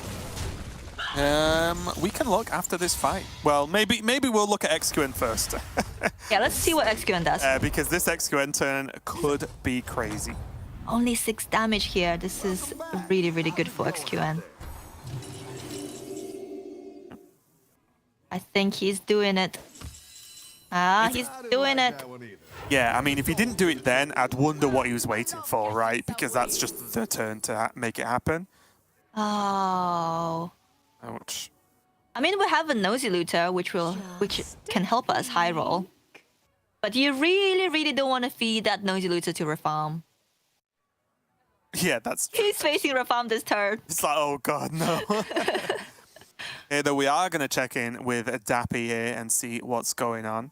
I guess this is his hero power choice right now, because he's currently showing 7 gold out of 8. So it looks like he's going to hero power. And yeah, look how much better these are now that he's at a bit of a higher tavern tier. Yeah, Electrify, insane amounts of power, along with the option of giving Wind Fury if he really wanted to. Anyway, does get a deflector. With a deflector in the shop, yeah, it's insane. Yeah. Really, really good. Gonna have to be a plain blank Annoy module, but understandable, won't want to taunt that deflector up. Oh, yeah, actually, I wouldn't hate that in this lobby with no beasts in. I guess mechs are in, and that's still problematic sometimes. Yeah, and I think with the time and also with the spell generation he's got and the permanence, that Annoy module can just be a big enough minion by itself, right? Because it is going to grow. Yeah. Definitely, he can just scale using his hero power every turn. Yeah, exactly. Okay, there we go. Pop up. Not the nosy. No. I bet Citro's eyes just lit up as soon as he saw it. Yeah, I He was know. like, hang on a minute. This is insane. Yeah. Does get the draw as well, so it doesn't deal damage, but also doesn't get sort of cheesed by the looter, right? And like have 6 damage come out of nowhere. If you wanted guaranteed thievery, like guaranteed theory, he should have taken Tess, not Reform. Because so little control what you steal with Reform. Yeah. This is still good though. He's got a second triple in the shops. That's 2 6-drops right now. And there's that Lucy if you want it. But there's also Faux Reaper and Uther. They're all pretty good options, to be honest. Oh, he decides to go for the high roll too. He decides it's early enough in the game and he's safe enough, still on 40 health when we're looking at like Dappy on 21, Kijil on 29 as well, relatively low, gets offered another Uther. I think I like the Uther here, but maybe I just like this card too much. Yeah, I know, you love Biased. Uther. Yeah. I've noticed. It's just good, it's just stats, just get some stats nice. on there. Oh. We still have that spell saved? Price saved from turn 4? We wanted it to try and like look for a specific triple in the future, I guess. Yeah, that's smart. He goes for the Mega Buster with the module in the shop, which makes sense. And he has 2 mechs already. Okay, checking back in with MX with the... MX is trying to do Naga. Yeah, hang on a minute. I was so confused. I thought this was the Mithrax from earlier, but it isn't. It's a new No. Mithrax because that was 10-10 about 3 turns ago. What's happened? But yeah, this was the Discover Pirates, right? We saw earlier on. So bit of a menagerie switching over to Naga by looks of things, but bit of a mess, but a strong mess, I would say for now. I think he's in a really good position because he's quite high health as well. So with that Orgazo on board, maybe he can level to 6 and try to find a feature like that. Yeah, I think so. We're already going to clean up a lot of this damage, though. XQN with the Mechano tank, the Pew Pew build, trying to save some health. Ooh, 15. Ooh, that's a billion damage, isn't it? Yeah, 2 billion, I think that one. Dappy billion. also going Yeah, down that to one billion. 9.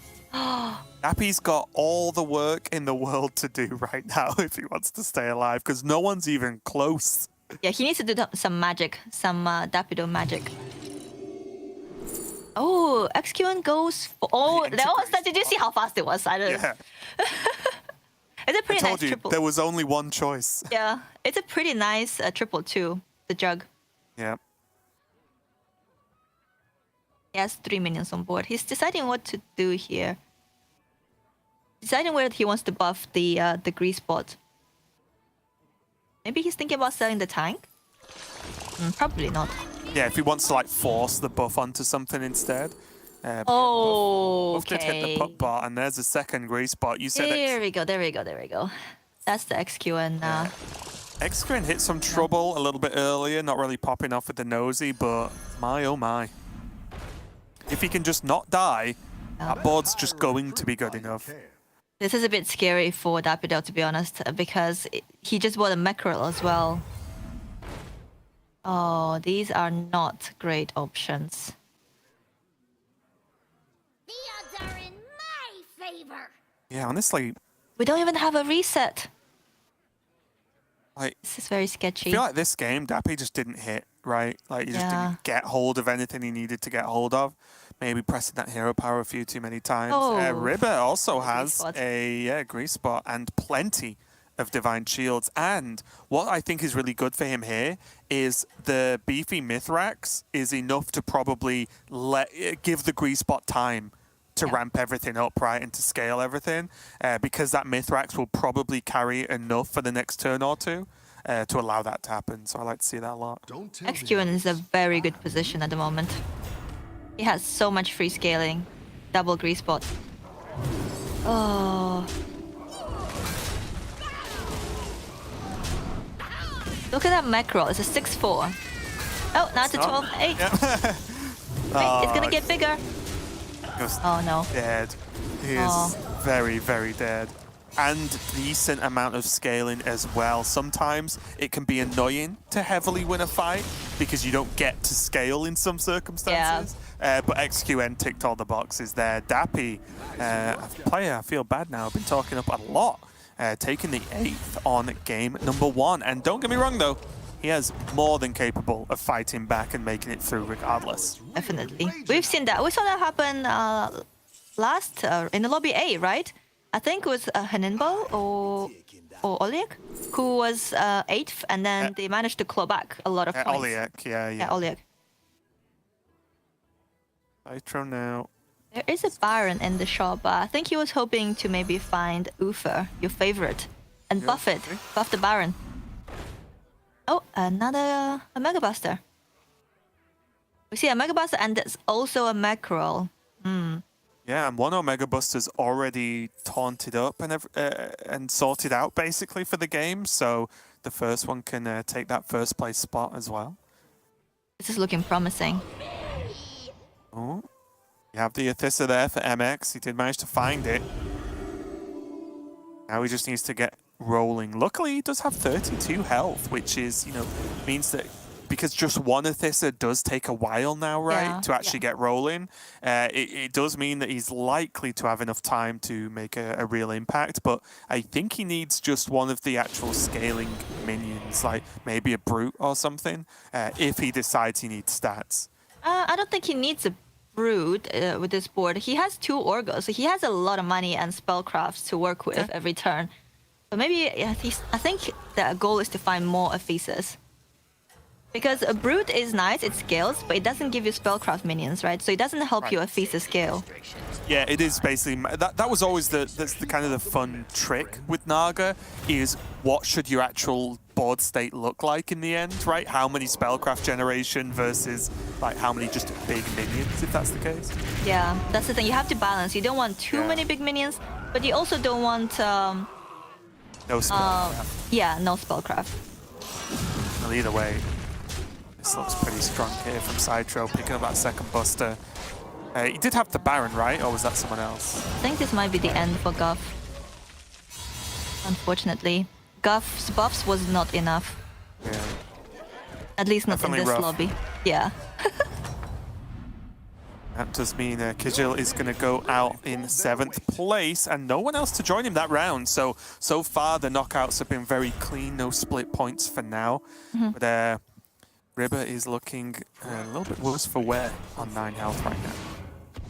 Oh, are we going to see Golden Grease Spot? No, but there is an Oofer, and there's a module in the shop. But what would you even module up? Oh, he decides to skip the module.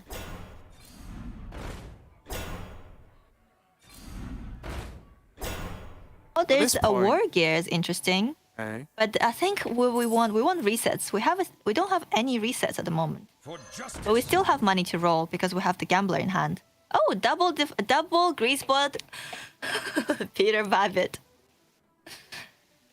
This looks familiar. Does it look familiar to you? I feel like I've seen this already. I think so, yes. There are too many bubbles on this screen for me.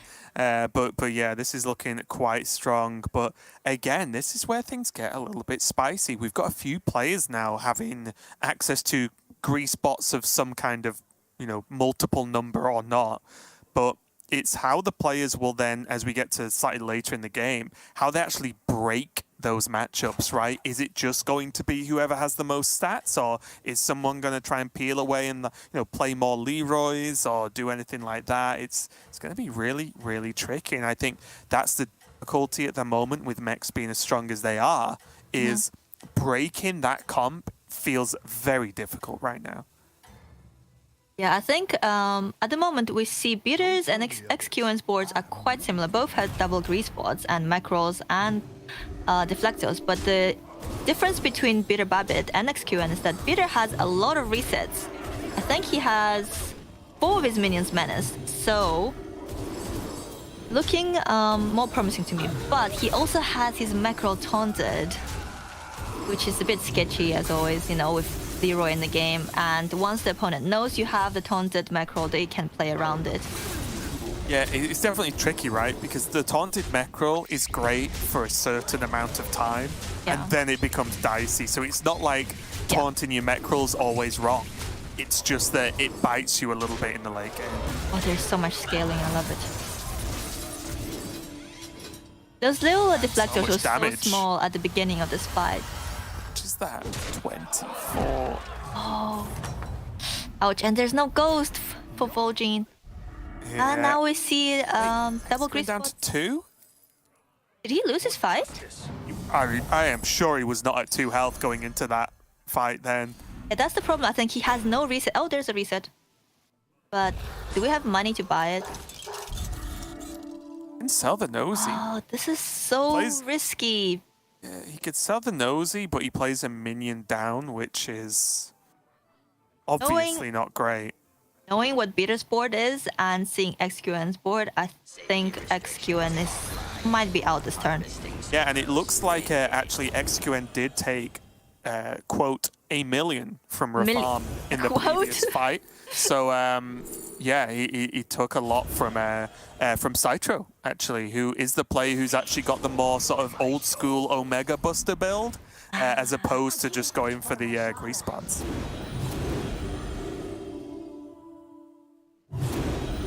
I think, yeah, it's at the moment, if you hover over your opponent and you see max, you're going to expect grease spots, right? So maybe XQN thought, I have 2 grease spots. There's no way they can have 2 grease spots as well. So I'll outscale them. But he probably didn't expect a Mega Buster build. And interestingly enough, as we can see these Naga just starting to do the things Naga want to do with the second Athissa from MX, Beta Babbit actually has chosen a direction to go in terms of counterplay. He picked up a Sephin this turn and actually has added that to the board. The rest of the board still Divine Shielded mechs, of course, with the Grease Pods, but he's picked up the Sephin, so that's one route he's choosing to go here to try and maybe get an extra kill or two. I don't think his Sephin is going to get poisoned. You're too strong. Because everything is shielded. Nothing is going to die before that Sephin attacks. True. Is he going... I'm not sure who he's against. Ooh, oh, that was a cleave. That was a great cleave. Just back, though. Is it enough? Vengeance. It's like Terminator 2.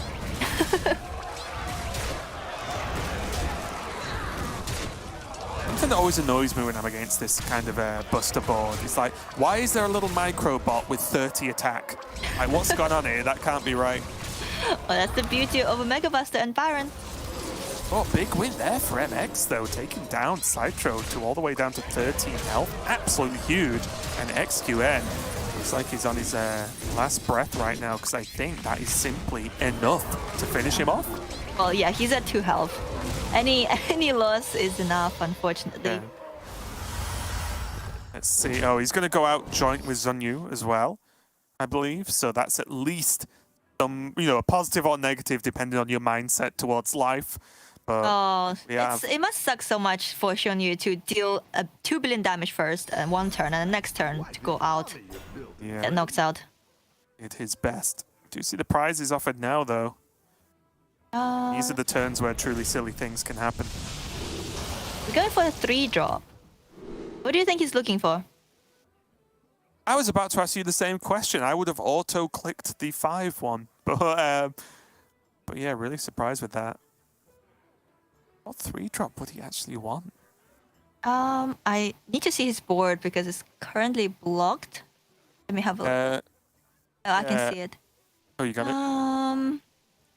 I'm confused. Oh, maybe Menace. He could be looking for a Menace. Oh, true. For his Deflecto. Okay. Yeah, I think that's what he's looking for. Mystery solved. No hero power here. Is Embrace the Elements just okay if you're facing mechs? For the Storm? Yeah, it's kind of nice to have a shield popper that only pops your opponent's shields, right? And not your own shields. Exactly. And I think for me... And it doesn't take away from your board space either.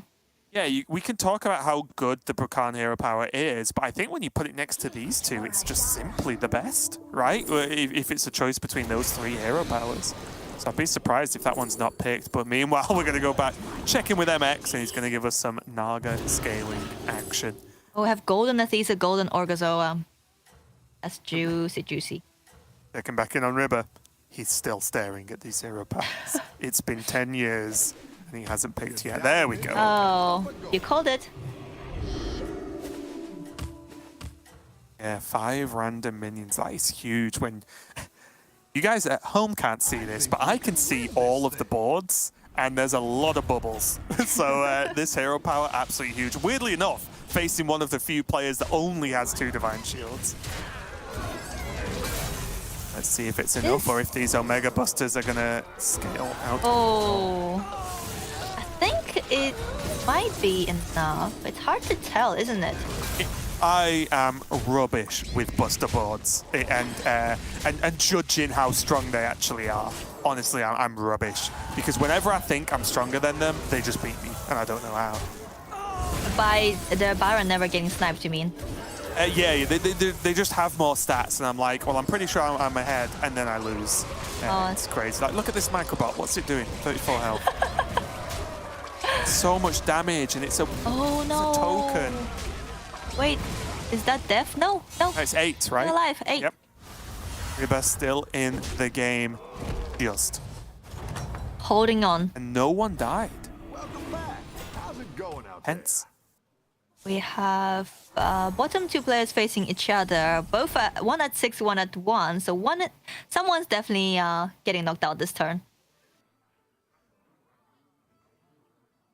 Is it time for the sensei to go? I think it might It's be. not looking great. All his friends have grown up, and he's still There is 5'3".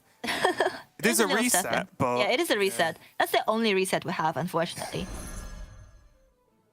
there's one on one of the deflectors, but of course you don't want the deflector to die, right? So, Yeah. yeah, you are right. Ideally, you want menace on each deflector and maybe a menace on the grease spot as well. Let's have a Taunting the tiny bit- Leroy up, I think. Yeah, tiny bit of gold to work with there. Oh yeah, MX, my new favorite player. Not only just jamming Naga, but just jamming Uthas as well till the end of days. Is the Zap getting buffed, do you think, by Uther? Well, if it's anything else, it seems like a negative, so I hope so. Maybe we're holding on for something better. The Uther triple. Look Really at that. Mega good the for that. grease spot. I didn't That'll like work. that. Uther the grease. Oh Going for no! the trouble.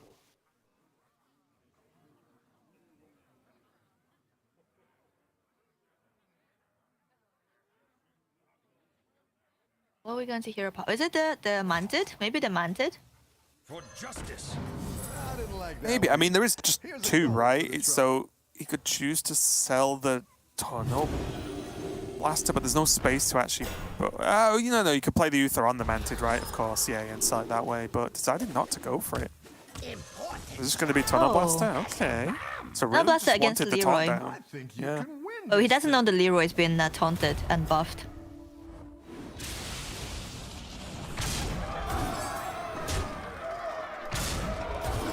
Oh, it's not good. Oh no, it didn't die. Oh wait, Okay. it could still work out. This is pretty good. Depending on where this cleave hits. Oh, that was the best cleave possible. Oh, that was pretty bad. Did peel both shields, though. I think it's still enough because this Aether is just too thick. Yeah. The stats just get there. I will say, though, good stall there for Ribber, hanging on by a thread to get that 4th place, and that is a Definitely. solid game 1. That is a good amount of points. Yeah, that's what you need to for do. Ribber. Exactly. Beta Babbitt looking strong. Just makes me laugh that just every player. This isn't the Battlegrounds I remember, where like, you know, a 2020 was a big minion at one point. But this is just like, well, if you've not got above 50 stats, who are you really? This scaling level is truly ridiculous at this point, and Beta Babbitt is just going to keep on fighting easily enough stats to just They're still decimate Citron scaling. Refarm. Yeah. Still more scaling. You know, I've been asking for Greasebot to be unnerfed for so long, but I did not expect this. Those things. Oh, you want the power? Take it all. I And now just it's wanted to go back to +2/+1 on tier 4. Nope. Either Greasebot's not in the game or it's your robot overlord. There is no middle ground whatsoever. But Citro is going to be knocked out in 3rd place. Again, very strong performance. Any of these top 4 players are going to be happy with the result. But Beta Babbitt is going to be going up against MX. And we actually have Mex versus Naga. So not actually just Divine Shields endlessly smashing into each other. It is going to be 2 actual different comps. And I think that MX isn't big enough here to actually take Beta Babbitt down. But I think it's going to be a good effort, especially with this Foe Reaper getting work done. The Foe Reaper is a bit small, I think. Because the Foe Reaper positioning is not good enough. Oh, he changed it! Divine Shield as well means the Wind Fury could just pop off. Well, Divine Shield doesn't matter because we have Tunnel Blaster, right? Oh, true. The Tunnel Blast is going to go. And Okay. he doesn't know that Beta has a huge taunted macro. Oh, Yeah. I think he guessed it. Oh, but Beta's playing around that by having 2 taunted minions now. And could have 3 if he really wants it. That's true. Looks like you can get a triple. I don't know if he does want it, but he could have it. He could just play it naked, but I don't know if he'll do that. I mean, the big thing here for Beta, though, is he needs to win 1 fight, right? Because MX will just die if he loses the fight. So I don't want to say he doesn't have to think about the long game, but you understand what I mean, right? Whereas MX potentially has to actually kill him twice. That was a really good hit for MX. So now Beta's big respot dies. And oh, his macro might get sniped. Oh, it did not.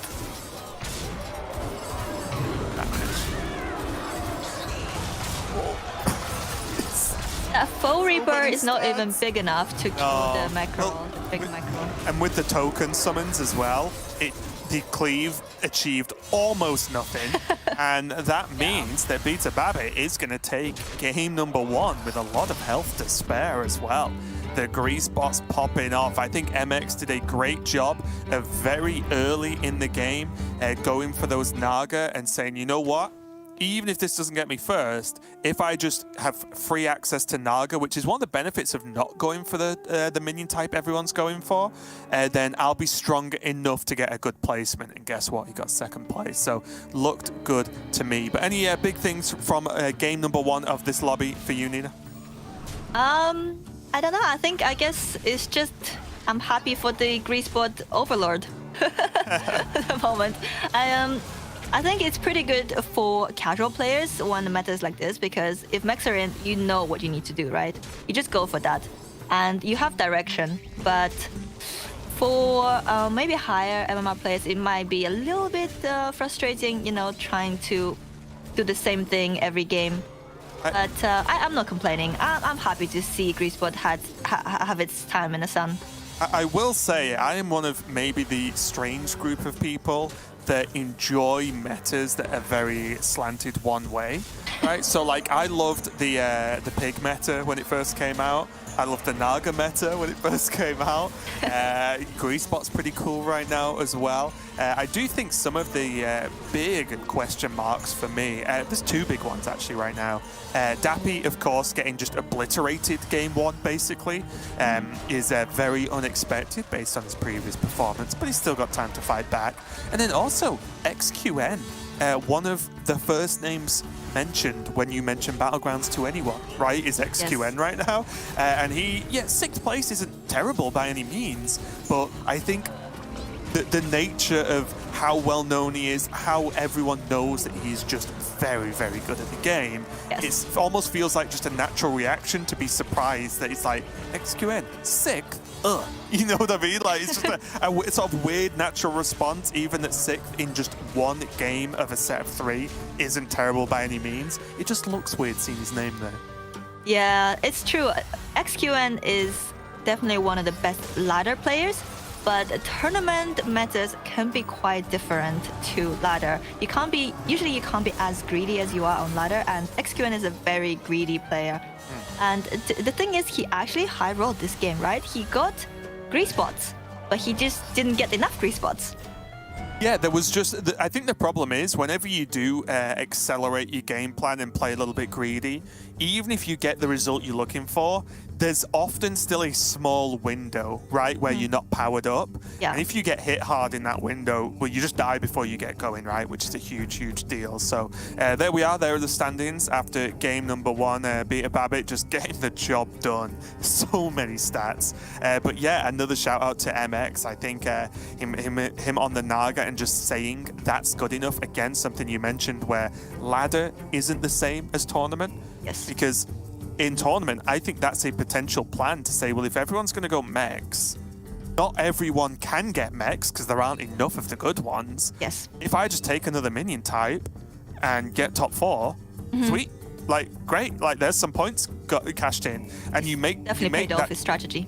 Yeah, 100%, because you make that choice based on, well, if you're handed mechs, you take them, of course. If you don't, yeah, I think this is done very, very well. We see some split points as well between Citron Reba and XQN and Junyu too. So very, very close so far, and will be very interesting to see how the numbers change after game number 2. But definitely a lot of work to do for, I think, especially Kijil, Hakase, and Dappy as well. But for now, as usual, as you may have guessed by now, we're going to go to a break while we set up game number 2. Don't go anywhere, and we'll be right back. See you in a bit.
Welcome back, everyone. We are getting ready to go into game number 2 of the second lobby of the day, and I guess the final lobby of the day, because that's how 2 lobbies work. We are going to see as the top 4 players will move through to tomorrow, and then we're going to be playing the check format out on the final day, which is tomorrow, which we'll explain a little bit more later, but it does shake up the overall game plan, because for now, we look at these players that are really just doing everything they possibly can to finish top 4 in points after those 3 games. So we've seen mech lobbies, we've seen some Naga and Poison get some work done, as expected. But Nina, is this next game going to be beasts? I really hope so. I hope mechs are going to be banned because we've seen enough mech domination, so I think so far.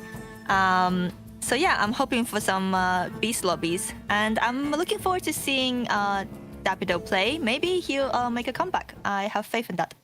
Okay, well, you know your job by now, Nina. Take us through the hero options for the players. Does he jump into game 2? I mean, there's only one option, right? XQN's just insta-picked Barov, it looks like. We have a Shunyu on a Tess. I'm guessing this is another mech lobby. Yes, this is another mech lobby. Is it not mech lobby? Nope. It's not a mech lobby. And it's not beast either, though. We lost. Oh, no beast. Okay. Maybe next game.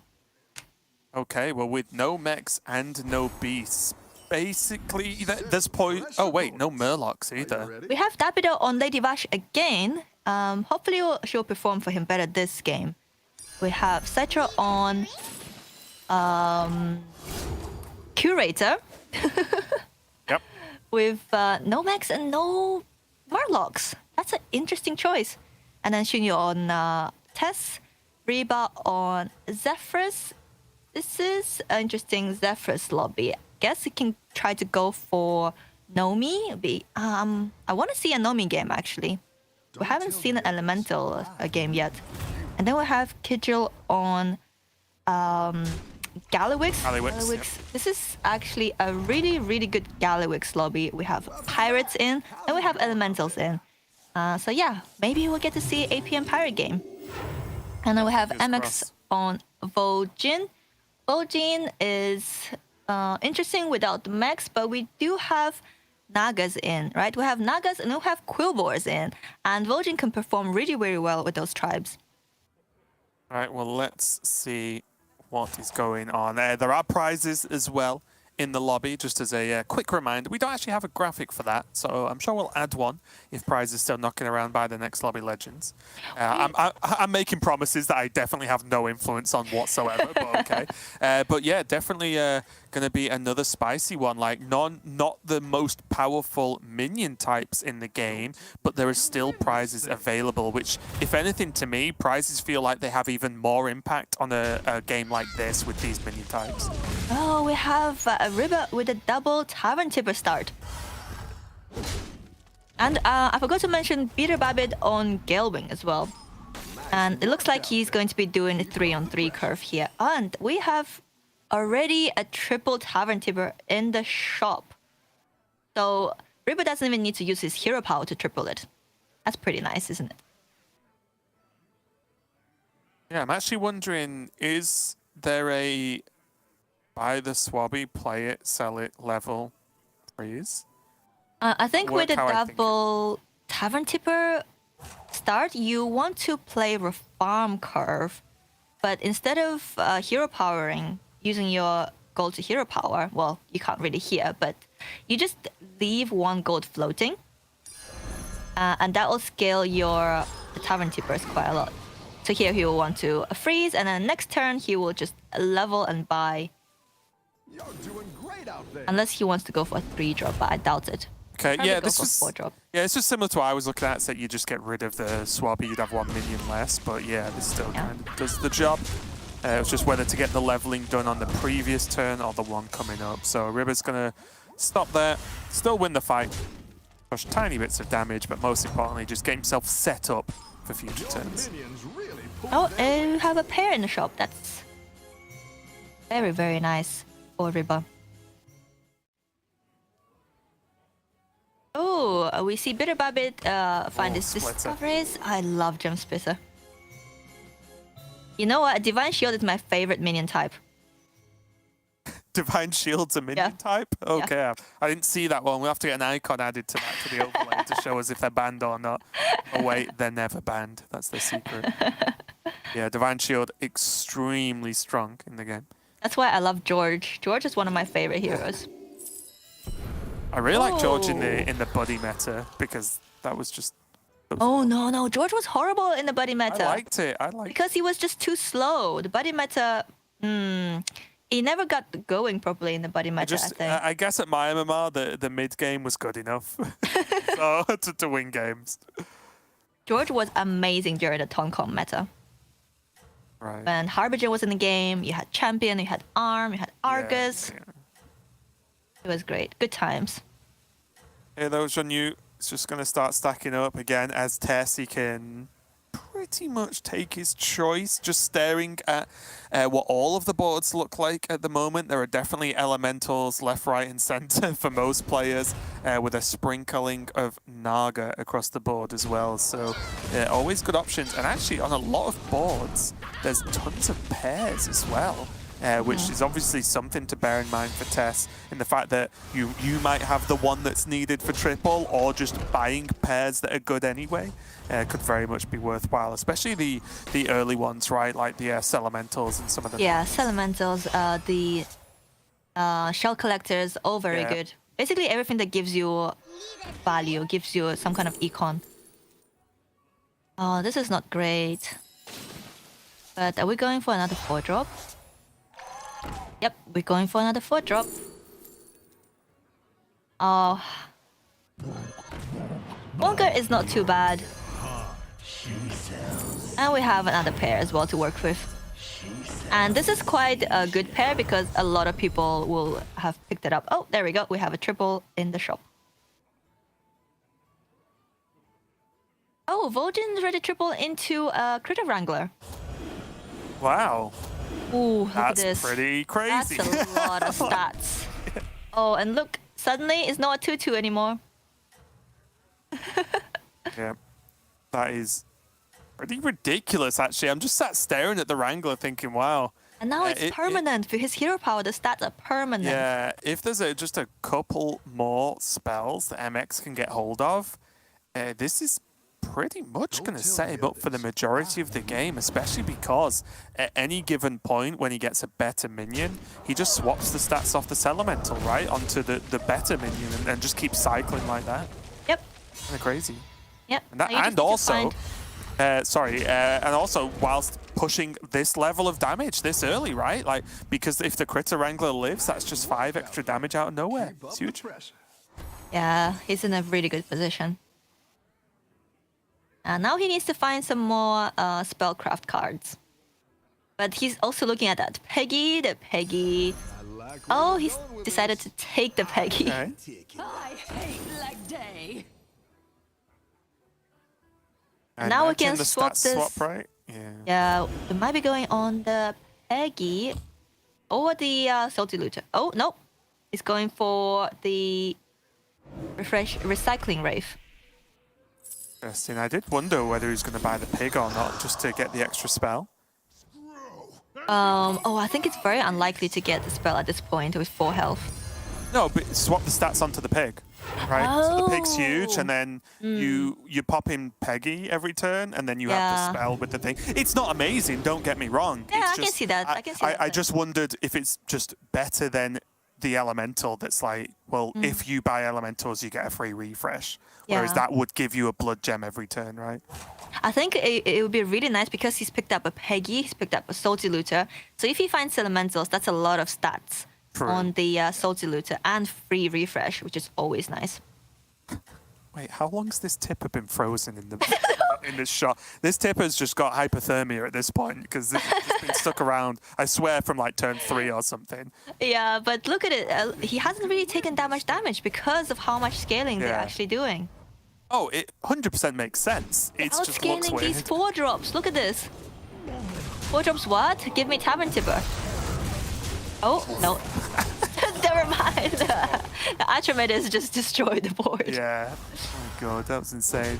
8 damage coming through as well. Suddenly, Reba does have to start doing things. But again, I think he's been focusing on just getting the Tavern tier upright. Him sitting on 4 now has the option to maybe go for the triple. It's a shame his prize isn't the gold instead of the rerolls. That could have helped him out a lot this turn. What do you think? Do you think he's going for 5 or 6? He's thinking about it. He's thinking hard. I'm not sure. I guess it depends on what he thinks of Gallywix, right? Kijil. If he thinks he's not going to take a ton of damage, oh no, and he he's can going for greed 5. it, but I guess he's thinking, well, I just took a hit then. If I take another hit, I'm moving towards the late teens. Yeah, this is not great. These options are pretty bad. Yeah, Myrmidon's just the best god. There's a pair in the shop now, and he is playing Zephyrus. There's a Mithrax and also Tavern Tipper for money, but these are not what you want to see when you triple into 5, right? You want to see something that will help you win the game.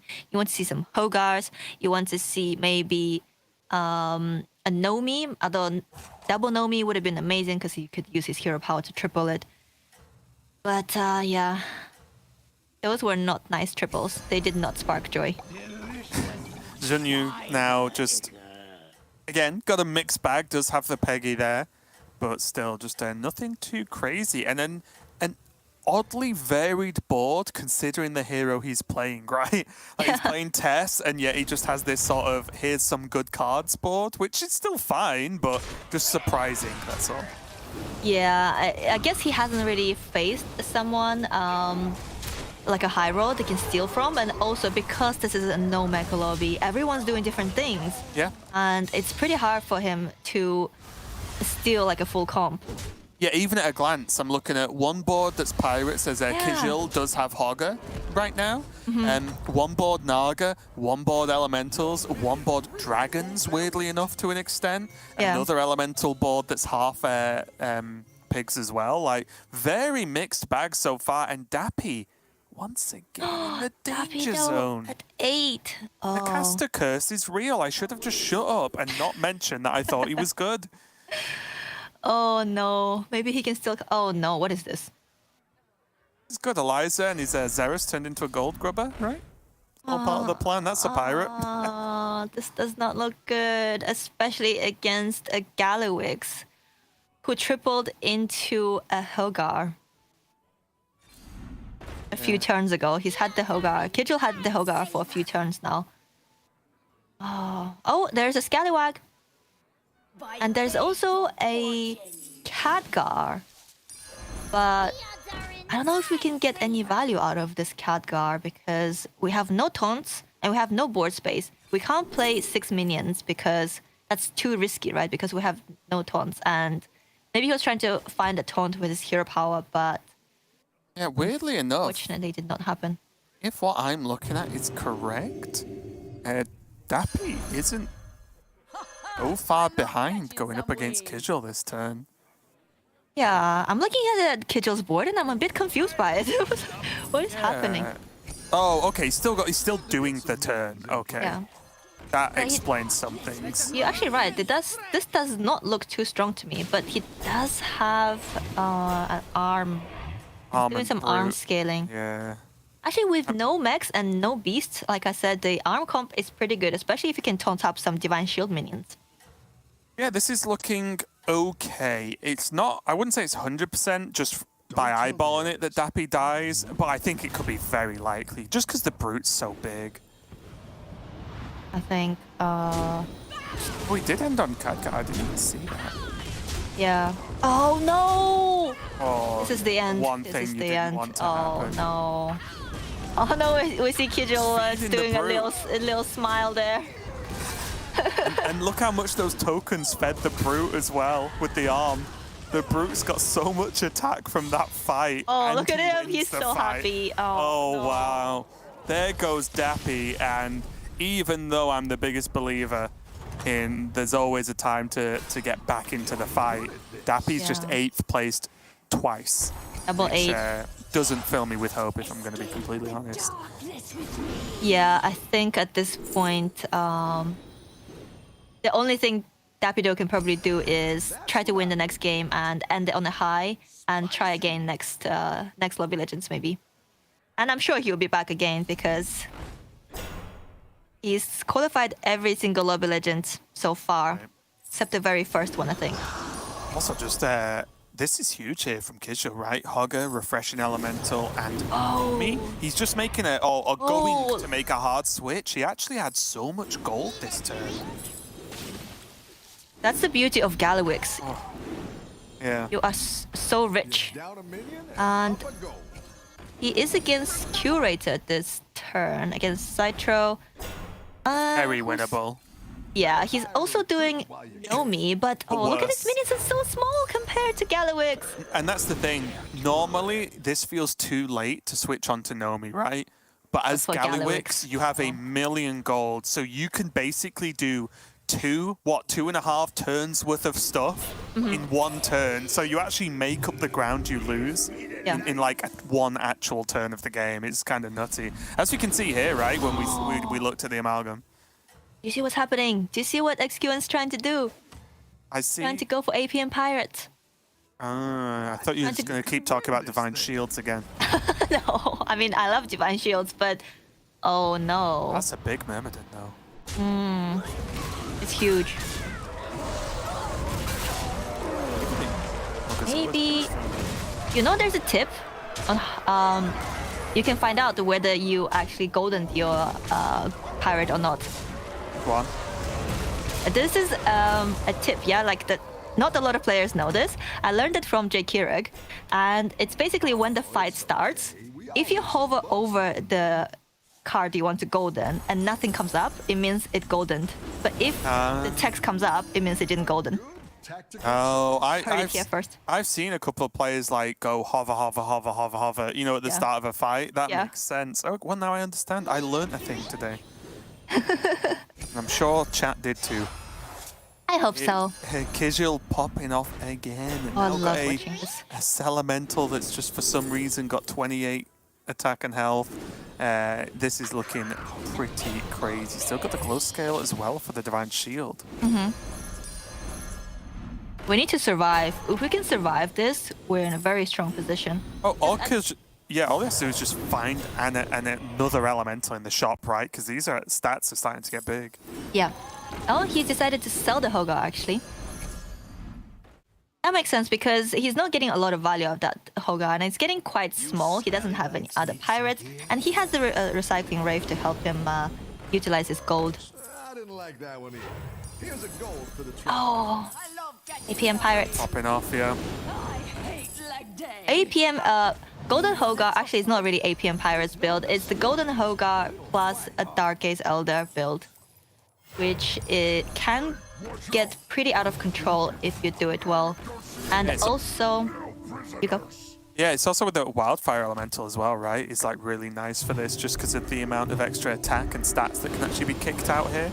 Means that first sort of cleave attack is going to be brutal in most matchups. Yeah. Kind of ticking every box right now. And not a lot of people are going to be expecting cleave because both Beast and Mechs are out. Those are the typical cleaves you would be scared of. Oh, really good as well. Oh, wow. The positioning was perfect. Yeah. Yes. To get The maximum value. attacks in the right order. The cleave, well, didn't really do much, but whatever, it does enough. The stats are just there, and that is a huge fight win there for XQN. I think Zephyrus is million. out. Yes, River might be million. out. A billion damage, yes. Oh, and that's going to be Tess gone as well. Again, like we said. Yeah. Jun Yu on Tess, it never really felt like he got going with anything significant. So just like that, 2 more players bite the dust. Kizil is on 2 health, but does feel strong. And then, honestly, XQN just has endless things to do every turn. Kizil did make the big switch there, is still popping off with Galliwix, but he simply cannot lose a fight. And right now, although the stats look good, Kijil doesn't actually have the good elementals, I would say. Like, there isn't a you're right. Wildfire, there isn't the Divine Cyclone or anything like that, right? There's nothing that's like, oh, here's my hard carry elemental. It's just, here's some minions that don't actually do anything, they just have stats. Yeah, he has that 5-4 still. Oh, okay, not anymore. I think he was hoping to triple it. Yeah, this is actually quite sketchy. I don't think... Replace the rock with the rock here. Um, Just double the attack. Ideally, you want to just take it and hold it, but I don't know. He might be selling the Nomi here to try to survive. I can see that as well, yeah. So rough. Yeah, it's really rough spot to be in. At least there's no And you have, if you haven't noticed, he is still on tier 4, even though it costs 0 to level to 5. It's because once you level to 5, you see a lot less elementals. You only gain 1 extra elemental, which is Tavern Tempest. But you're seeing a lot. You're adding a lot of new tier 5 minions to your shop. And the problem as well is the minion you get from Tempest isn't actually buffed either, right? So although it does buff more, it's not like you can like high roll something from it, right? And then play it on board. So yeah, definitely tricky. And this is the fight that's going to pretty much decide it for Kijil on the Gallywix, and it's not even close. Let's just be honest. Yeah. XQN just dumpsters this fight, and Kijil on Gallywix is going to be out, but locks in a 4th place, and after his 7th place in the previous game. Oh, 3.5, even better. Is out too. Yeah, after his 7th place in game 1, a welcome amount of points here, I think, for Kijil. Yeah. This is looking very nice. If you haven't, I don't know if you noticed, but last turn we watched XQN. He had quite a small Bristleback Knight, but this turn it turned into 128, 129, which means he siphoned off the gems onto it using the Necrolite. Yes. And now, if we can find a cookie and then another Necrolite, we can keep those stats and siphon them again onto something else. Oh, well, might be able to do... There's the favorite prize, the whole board. Oh, we just played the Zephyrs on board. Yep, that's just 1 gold where I see it. The MX doing very similar things actually to XQN, just in slightly different ways. Of course, the instead of manipulating the gems as much, MX does have access to the Vol'jin hero power, but might not have access to as much gold on a turn-by-turn basis. Yeah, Vol'jin hero power actually works really well with Cookie as well, because once you use your hero power to swap the stats or something, you can still steal gems off that minion. Right, but the stats stick, right? Yes, the stats will stay. And you can just keep moving that around as long as you can find enough Necrolites. Make things bigger and bigger. But I don't know, this doesn't look enough. I mean, wait. It's hard to beat the infinite gold. When you have infinite gold, you have infinite possibilities. Also, the Hogger just looked at the Bristleback Knight and was like, oh, those stats look cool. I bet I could do better though. And now it's just bigger. Yeah, I think we siphoned the gems off onto the Hogar now. Wait a minute, did you get... Okay, yeah, okay. And, but both players are relatively healthy. One is at 37, one is at 26. So I think we're going to be seeing at least another turn after this. Yeah, I think the problem here for MX is I'm not sure. I don't think he can switch anything else to, like, you know, switch comp, right? Like, you can't go poison scam or anything like that, really. I think it's too late. And then if you add that onto the fact that I think XQN just scales better every single turn because he has infinite gold. Exactly, you can't beat infinite gold. Yeah, I don't see how MX can really recover. He's definitely going to try, and I think, you know, if he's got a chance, he's got a chance. That's absolutely great. But I also think at this point, if we you know, could fast forward in time, we just say MX is happy with a 2nd place, because going against this exact comp from XQN, you're just not really going to beat it because XQN is a competent player, right? I think if someone at much lower MMR was trying to do this, they'd probably mess up. I've seen countless sort of infinite pirate style turns just get messed up, and then the turn ends with only like 6 minions on board or something, right? And then that's a huge whiff and a throw. But I just refuse to believe XQN is capable of that. No. XQN definitely knows what he's doing, and he looks like he's just tripled something. Oh, now we have 2 golden Now Hogars. we have infinite Okay, so squared. now we have one player executing with 6 Hogars, another player with 1 Hogar. I wonder who will win. The gold. Oh, there's that cookie. We might be seeing another huge minion if we can manage to find a Necrolite. The speed of play, I just enjoy it. There's just minions flying left, right, and center. They're getting whiplash. As soon as they've been bought, they're thrown back like face first at the tavern again. It is really nice because we had some lag, I think, in the previous patch, and now it's all been fixed, and it feels so good to play APM builds. It's one of those things, right? Like, it's like when you're ill, right?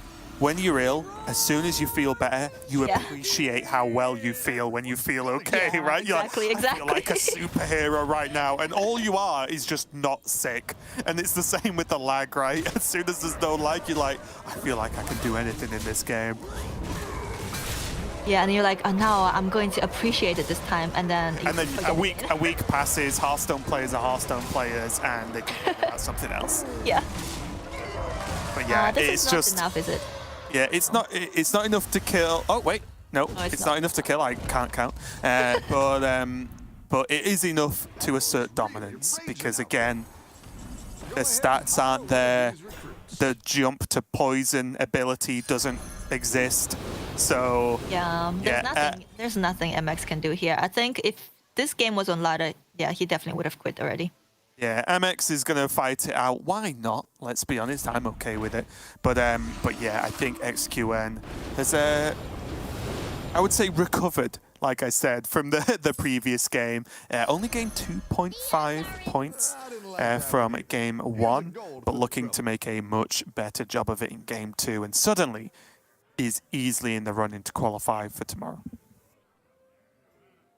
Oh yeah, definitely. XQN is in a really good position at the moment because I think the last Lobby Legends, he didn't qualify because he lost to a tiebreaker. Oof. Yeah, so this time I think if there's a tiebreaker, he is definitely winning it because, you know, he's got a first place. I think I say if there's a tiebreaker, he's definitely winning it because he lost the last one. Like, that's just how it works, right? Yeah, exactly. One You win one, you lose tiebreaker, one. That's how it get works. Yeah, given the definitely. next. Official statement, that is not how tiebreakers work. I'm Well, unless involved in unless the there rules. is another person, the other person also has a first place, then yeah, then And there's a tiebreaker between them. It's the I'm same wrong. one then. Yeah, looking at this though, it's just too many stats. There's no way for MX to really get through this, and we're going to see that. Yeah, 5 minions, yeah. 6 minions, sorry. I'm losing it. But regardless, not enough. Even with the pretty big Myrmidon there, with the Divine Shield, like Leroy takes out one.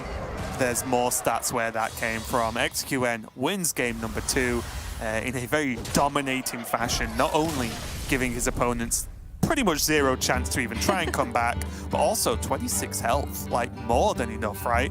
To actually just say you won that game with confidence. Yeah, I can see why XQN. That's why Barov is so scary in the right hands, in the right player's hands. If I see like XQN ladder or like Lee HS playing Barov, I just want to give up, to be honest. I'll take an 8 and move on with my life. Yeah, exactly. Yeah, it was really, really fun game, and I love seeing the interaction between Hogar and Darkgaze Elder, and then of course using the cookie and Necrolite to spread those stats around. Yeah, I think it's something that's really fun about Lobby Legends because, again, I will speak from someone's side that is not even close to as good as these players that are featured here, but you get to see the strats that are like way harder to work out and pull off on your own, right? Like you get to see them implemented in their best way and cleanest way possible, whereas on ladder at, you know, slightly lower MMRs, you don't see play this clean and just the knowledge and confidence to be like, oh yeah, okay, so I'll go this, this, and this. This isn't really a comp, but I'll make it a comp. Right, and it just works. Yeah. You see the ridiculous levels of power players can get to when they really understand like every aspect of the game, right? Not just, oh well, you either go, you know, pigs, you go Yeah. murlocs, you go beasts, you just go with one, and that's good. It's like, no, there are much deeper levels of how you build certain comps, even positioning on board is a whole different kettle of fish as well. So it's super cool to watch stuff like this happen. And XQN, yeah, like I said, takes a pretty dominating game number 2, and most importantly, puts himself in a position where it's what I like to say, you just have to not mess up in game 3. That's like goal number 1. It's not get a place, not do anything like that, but just not mess up. Yep, he pretty much needs to just go for a top 4, and then he's guaranteed to, I think, make it through to the finals. And I think that would be his first time making it into the finals, which is quite surprising because, you know, he's known as one of the best players on ladder. It just shows you how good all of these players are. Oh yeah. How close the power level is. Yeah, look at that as Skill well. level. Something we talked a lot about XQN because he did just win that lobby quite well, but MX, 2 second places in a row. Fantastic play overall, right? Just second again. It's unlikely he doesn't get top 4, but all this must be running through these players at the top's mind is like, just don't 8th. Come on, like just get something going. But yeah, huge placements there for XQN. Beat a Babbitt, of course, looking good on 11.5. Yep. MX on 12 with 2 second places. But then that 4th place, Nina, that's the one that's up for grabs. It's so close. You know what? Even Dapido can't make it. Sorry. Yeah. I don't know. I mean, he can. Maybe he can still make it if he gets first place at 7 points, and then Riba gets 8th place, and then Kizil, Citro, and Zunyu would have to get less than 1.5 yeah, that's possible. points. No, that's not possible. I think it's as close to not possible as possible of me saying that, but again, there's a reason I do not commit to any hard confirms of who can get what and who can do where with that amount of time. Of course, hard. Exactly. That is game number 2 of this lobby, and just to remind you, there is only one more game left, not only of this lobby, but of the day. So make sure you stick around. We're going to go to a quick break while we set that one up. We will be right back. See you in a bit.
It's time for the final game of the day here. We are in Lobby 2. This is going to be the game that decides which 4 players join the 4 players from Lobby 1 into the top 8 tomorrow. And then, of course, tomorrow we'll be going through to decide our champion. But for now, Nina, we do have this game to play out. And as we sort of broke down before the break, there are a few players, mainly the top 3, that just have to not completely mess up, and they should be pretty confident. That's MXJF, Beta Babbit, and XQN. And then everyone else after that, outside of Dappy, need a good result, and the other players within that sort of chunk in the middle to do badly, right? They need everyone else to mess up, because unless something goes terribly wrong for really XQN, I think, it's very likely that the majority of the game is fighting for that 4th place spot, the final spot. Yes. It looks like it's going to be available. So a lot on the line, and it looks like the players are starting to get into the lobby already. So this is going to be a beast lobby. If this isn't a beast lobby, I'm going to be upset. It's not a beast lobby. No! You actually are cursed. I'm officially upset. Oh. Yeah, it is ridiculous. What are the chances of that? Not a single beast lobby. 100% when I'm casting Battlegrounds. That's the chances. So yeah, we are not going to have beasts here, but we do have mechs back in, along with Murlocs, Naga, Pirates, and Demons. And we do have some different hero choices right now. Do you want to just to break down the potential strengths of Phelan and Carriel as 2 of the heroes we've not seen on stream yet? Phelan, or Ambassador Phelan, usually doesn't work out very well for me. I mean, the word Phelan is in his name, right? That's what it says on the tin. Exactly.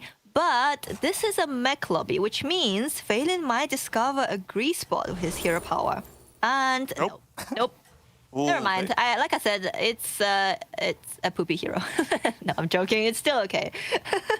I mean, early Eliza can still win you a lot of fights, and Yep, Eliza it is.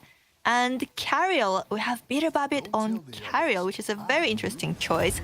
I mean, it makes sense for him, right? Because he's just going for top 4, and Carriel is very good for getting consistent top 4s. So he's just playing it safe here. Yeah, she has recently been buffed, right? She has, yes. In the last patch, so she is stronger.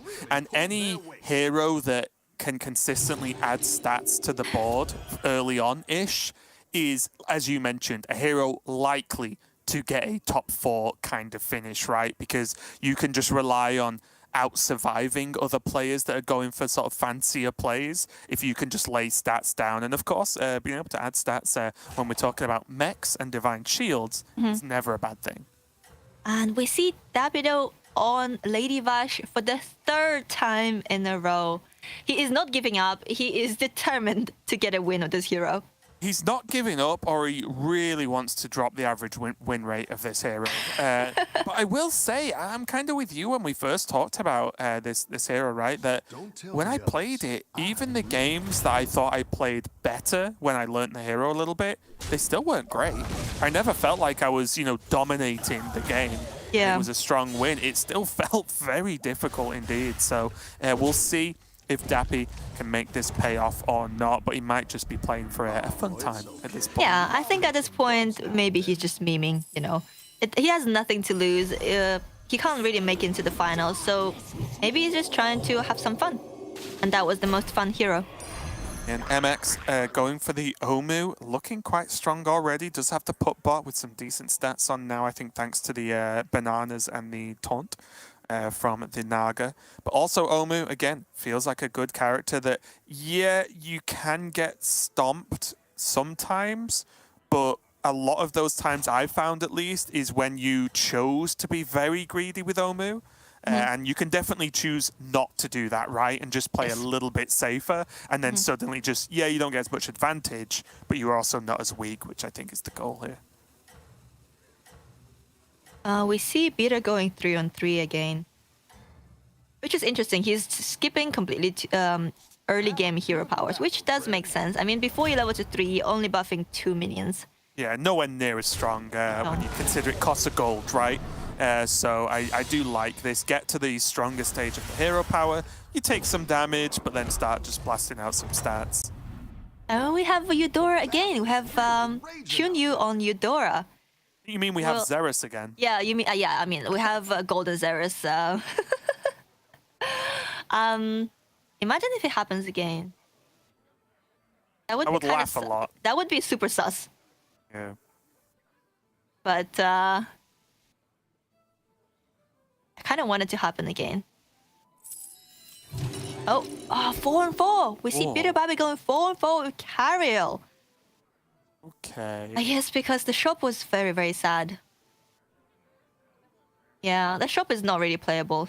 Yeah. And you can't really will, roll, right? You can't I roll. will so- say as well, again, from a cursory glance, and I'm sure, well, I know Sottel's watching because I'm seeing messages from him, but it looks like there would have to be many, many, many, many things that go wrong for Beer Babbit to not just get top 4 in some respect. He might end up 4th in this world. But I think that, again, playing greedy and then like trying to make that pay off is fine for the position that Beer Babbit's in.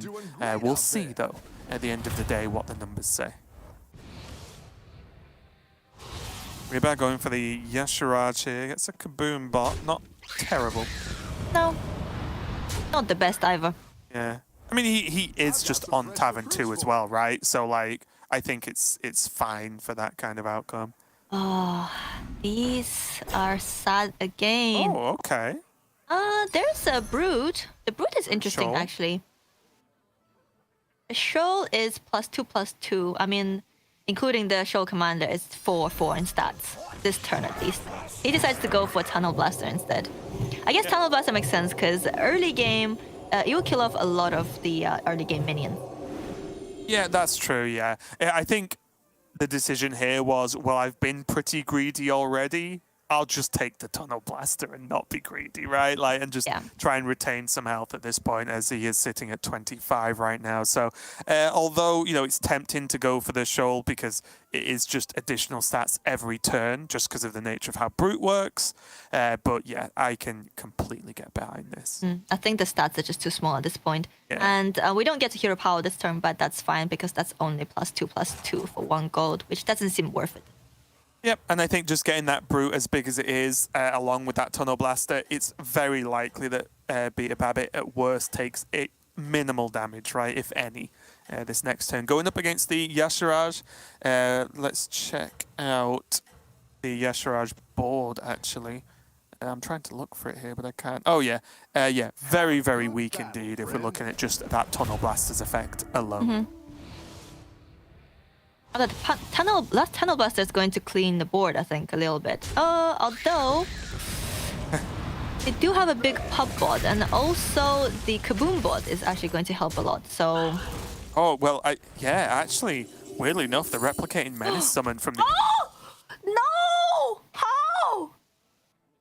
Give me a minute. I'm filing an official bug report at this point because that is No the third way. Shifter Zerus No way! in a row. Oh no! Everyone watching, you were here. Oh, it's 100% Zerus so far. Everyone watching. can be Shunyu is happy. not happy. I think there was some desk slamming going on. Yep. They were But there the day it we could- had 3 Zerus. I'm hopeful. I'm hopeful it's going to turn into something good next turn. It's just the fact, of course, and it makes sense, right? I'm not saying Junyu's doing anything wrong, but it's Zerus with nothing on board. You know what I mean? There's no even like, well, maybe I can save some damage. No, you get punched in the face, and you're not allowed to move. Yeah. So it's like, it's as bad as it could possibly be. This Zerus has to be incredible. But there's good news as well, because Shunyu's at 31, so even if he takes max damage, he'll have at least 2 turns after that to survive, as long as nobody dies. Yeah. The only problem is, that's completely right, and you know, you are right with that. But I think to recover, the Zerus has to be great. You know, it can't just be okay. I think like the Zerus itself has to be worthwhile, because even 2 turns don't feel like enough. Yeah. Got this. What can we get? Like, if we had a Beast Lobby, he could get like a Golden Gas Coil, and that would carry him, right? Carry him hard. But at this point, I don't know what he can get. Yeah, though, Citro looking quite good. This extra health here, oh, especially going on the Murloc, is huge. That's an easy fight win there. Pushing some nice extra damage with the arm as well. Oh, we did discover Greasebot, and we have a Wave Rider. Ooh, we didn't Maybe get he was trying to get another Divine Shield minion, yeah, trying to find a mech. Is the Battle Master, you thinking? yeah, Yeah. just to not die or try and not die, right? I think this is very good right now. 18 is enough. The Battle Master's big, right? 5 And to there's a 23. Jug. Yeah, yeah. Jug is pretty nice too. Looks good. A good recovery. But again, he's at low enough health now that yes, no one can, or at least he can't die. Beta Babbitt could die, but it's still pretty much you take one bad fight and you're going to be knocked out pretty quick, right? Yeah. So Junyu does need to be strong now and stay strong pretty much for the rest of the game. Junyu, the player outside of Dappy on the lowest points being 5 going into this game, and the other players, Citro and Kijil, are on 5.5. And even though half a point might not sound like a lot, well, if you're half a point below 4th place, you're not in tomorrow. So Exactly. And I think what the 4 players who are fighting for the 4th place, so we have Riba, Kijil, Citro, and Shun Yu, what they want, how they want this game to go, they probably want MX, Beater, and XQN to win the lobby, right? So they stay at 3, so their opponents don't overtake them, and then they get the 4th spot. Yeah, Or they probably wouldn't mind Dapido winning as well, but they don't want the other 3 people winning.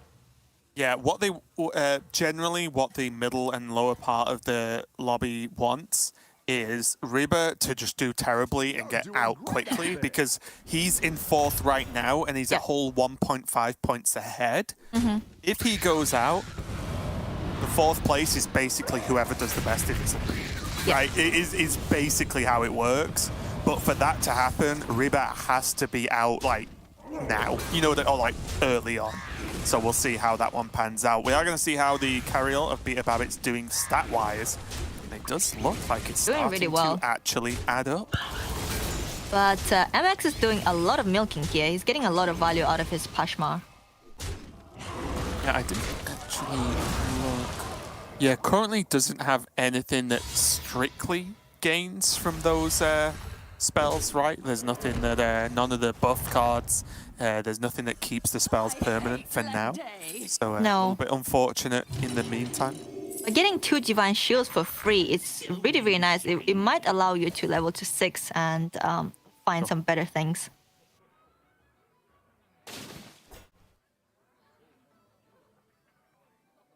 So far, nobody's board is looking too crazy to me. Yeah, it is really funny. We do see Casual drop down to 1 health right now, so it is just the 1 health and a dream. But it's funny, isn't it, where you get into game 3, all these players, you can tell that it's game 3 and there's a lot on the line. Yes. Everyone is just picking stuff that means, or hopes means they don't die, right? They're just going, okay, this turn I need to take, don't want to take damage. I'll just buy these strong things. And not really, people aren't really aiming for a comp specifically or going greedy and hunting down certain cards. They're just like, what can I get that makes me not die now? And that's it. But did you see that Kijil, who was at 1, actually leveled to 6 this turn in order to get his Eliza? That's quite a risky move.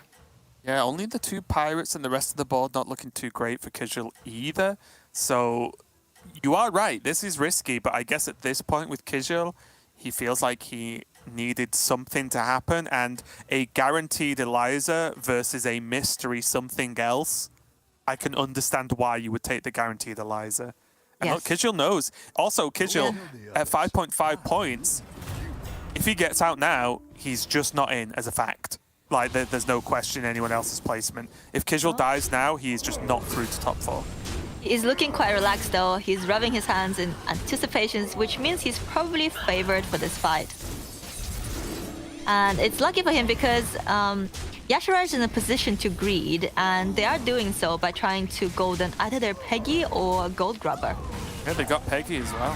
Yep. Really big. It's a lot of scaling. Okay, Kijil lives to fight another day. And Junyu goes down to 6. Oh, Wait, did we see what Xeris gave Sunyu? Did I just blank Wave that Rider. Wave Rider. Ah, okay. Oof. Into Grease Spot. Yeah, I remember the grease, but I just couldn't Yeah. remember what he got from the actual... He didn't really find any Divine Shields last time we looked. Oh, now we have one Divine Shield. Oh, 2 Divine Shields, even with... Second Battle Master. Okay. Definitely Junyu in survival mode right now. Yep, we can scale our Battle Master using the Grease Spot. Wait, what's going on Oh, here? this is a Gwen, full-on what are you pew pew doing? board. XQN is on a murder mission. He's trying to eliminate as many mech players as possible. And I mean, this is actually perfect for Yeah. XQN, right? He's Yep. sitting on 3rd place right now in 9.5 points. Yep. If he just starts murdering a few people, he will naturally gain enough points to secure top 4. but you also see he has a Hogarth on his board and a Hogarth in his hand. And Yeah, he it's like, has- it's like, you know what? I'll murder some people, but if I can get rich whilst doing it, Exactly. I'll do it. Exactly. He is playing full on tempo at the moment, but he also has that backup of, if I find another Hogarth, I can go APM Pirates and then actually win the lobby. But if not, I'll just kill a few of my opponents and get top 4. So he's in a really good spot. Going full mercenary for hire at this point, like murder people for gold. That's Yeah. basically what he's aiming at right now. Have a good battle, friend. Okay, well, surely turn 9 of the game is the turn where people start dying. All the Divine Shields ripped away by the Brakan. But I will say, Yeah, these I don't pew think it's pews are going to be rough against Battle Masters, right? Like, those are the 1-min you don't really want to see. Oh, that was a bad hit too. I don't think there's enough pew pews to deal with this board. That Battle Master was a great pickup. Yeah. And also, really if they good do, counter if against they do live, they're stacking damage, right? Each one's 5, so... Yeah, but good thing that there's still, for XQN at least, there's still a damage cap, so he's never dying here. Gonna get Oh. put to the magical 1 health, though. Billion damage again. Beta Babbitt down to 4, Zunyu down to 6. Hijil is still hanging on. Dappy's got a dream. He wants to win, and he's on 7. Oh, there's a Khadgar we're looking at in the shop. Another Khadgar. Khadgar's like, pick Battlemaster? me, pick me. Battle Master against... Battle Master is actually a great choice here. Because we know what XQN has, right? He has the Pew Pews. And there's very little health on Kidgel's board. So Battle Master would be ideal here. But he doesn't Yeah. know. He doesn't know. I think in this spot. I don't know if he's thinking about the Battle Master or... Oh, no. That's what I would have picked. Oh. Oh, there's a taunt. The removal of Argus really hurt the Pirate Exodia build. Because now you can only taunt one Scallywag at a time. Right, yeah, you need just literally double the amount of cards for the same effect, right? Ooh, we have a Scallywag and 2 Barons on the board in the shop. We can afford them both as well. Oh, this is so risky. Would you like to have seen the Scallywag number 2 picked up there? I think so, but he doesn't realize what XQN has. Right. So, also, I would have liked to see him play the bananas on the Baron against Zap. Have a good battle, friend. Right. But then Yeah, again, just a like, dodge. I guess he knows the XQN hasn't had any triples yet. So, oh, he did play it. He did play the second Scally. Oh, he must have picked it up last minute. Okay, Yeah. well, good job. I think that's the best chance he had. The Scally didn't die, though, which is a little bit rough. Yeah, that's because of the Void Lords, Oh, there we go. the only counter. This might be enough, honestly, if... No. Might be... No. No, it depends on when this... No. It all depended if the Baron died before the... Oh, the no. Imp. Yeah, the Imp needed to really Yeah, the pop Imp off, needed right? to die Yeah. before Baron died in order to get the value out of that.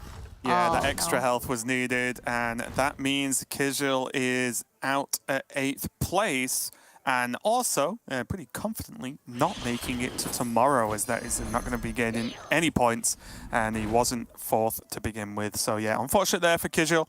It's a good effort, but not quite enough. And honestly, I think games like this are really difficult because everyone is playing in such a strange but understandable way, right? Yeah. Where they're just brutally battling for the board every single turn. Like no matter Definitely. what they do, they're just like, no, I cannot die. It's pretty. So many players are in survival mode. You're right. Exactly, yeah. Junyu now has got some Divine Shields, and most importantly, some Divine Shields on those Battle Masters, which is actually pretty sick. Yeah, that's gonna the start thing. stacking up. That's the thing that you just said about playing every turn to kill your opponents, because you can see he has a Divine Shields on the Battle Masters, but he doesn't have the glow skill anymore, which means he sold it in order to be as strong as possible. Right. This turn and to kill their opponent maybe, but next turn he's not gonna have Divine Shield on those demons anymore. Reba again, a player, the best placed player that's not top 3 right now with 7 points. We'll just be looking for just a few more people die. You know, like just push a few more people out. A couple more points for him, a couple less for others, and just try and survive. Does have the Leroy there as well. Has a chance at getting this Begurgle poisoned, which is clearly due to this positioning he's gone for here. Win this thing. Yeah, he is trying to switch into a poison build. I don't know if this is gonna be. I mean, he's at 24, so it would be pretty hard for him to die. But it's not impossible because of those Battle Masters, right? The Battle Masters and Macro and Grease Bot. But the stats are huge on this Devourer, right? Like 39, 41, 37, 17. Like, Yeah. that's going to catch up a lot of the damage on these Battle Masters there, see? Yeah, and there's poison on these boards. Oh, Yep, that's fine, right? That's oh, it looks like Eudora is out. Yep. And that means, just take a quick look there, Junyu and one of the players on 5 points being out again is a huge deal, along with MX, who's gone out. But I think that being 6th, 7th, that's going to be the, 1.5 point split. That puts him at 13.5, which I think is extremely safe. Oh, XQN is out too. Oh, That means they get 1 point. How many points they get? That's 3, 2, 1. 2 points each? yeah.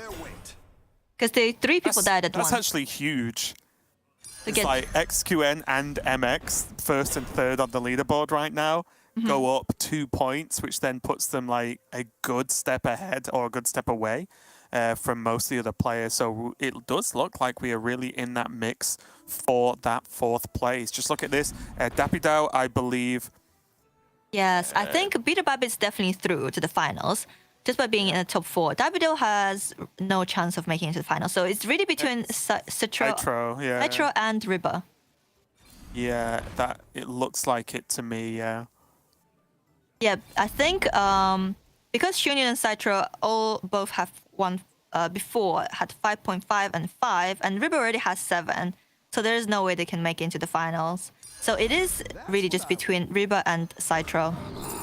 Yeah, and Citro basically needs to be more or like 2 places above Riba's finish, points, right? yep. Yeah, which is just 2 places. So he Yeah, 2 needs places, Riba to right. just get out basically right now.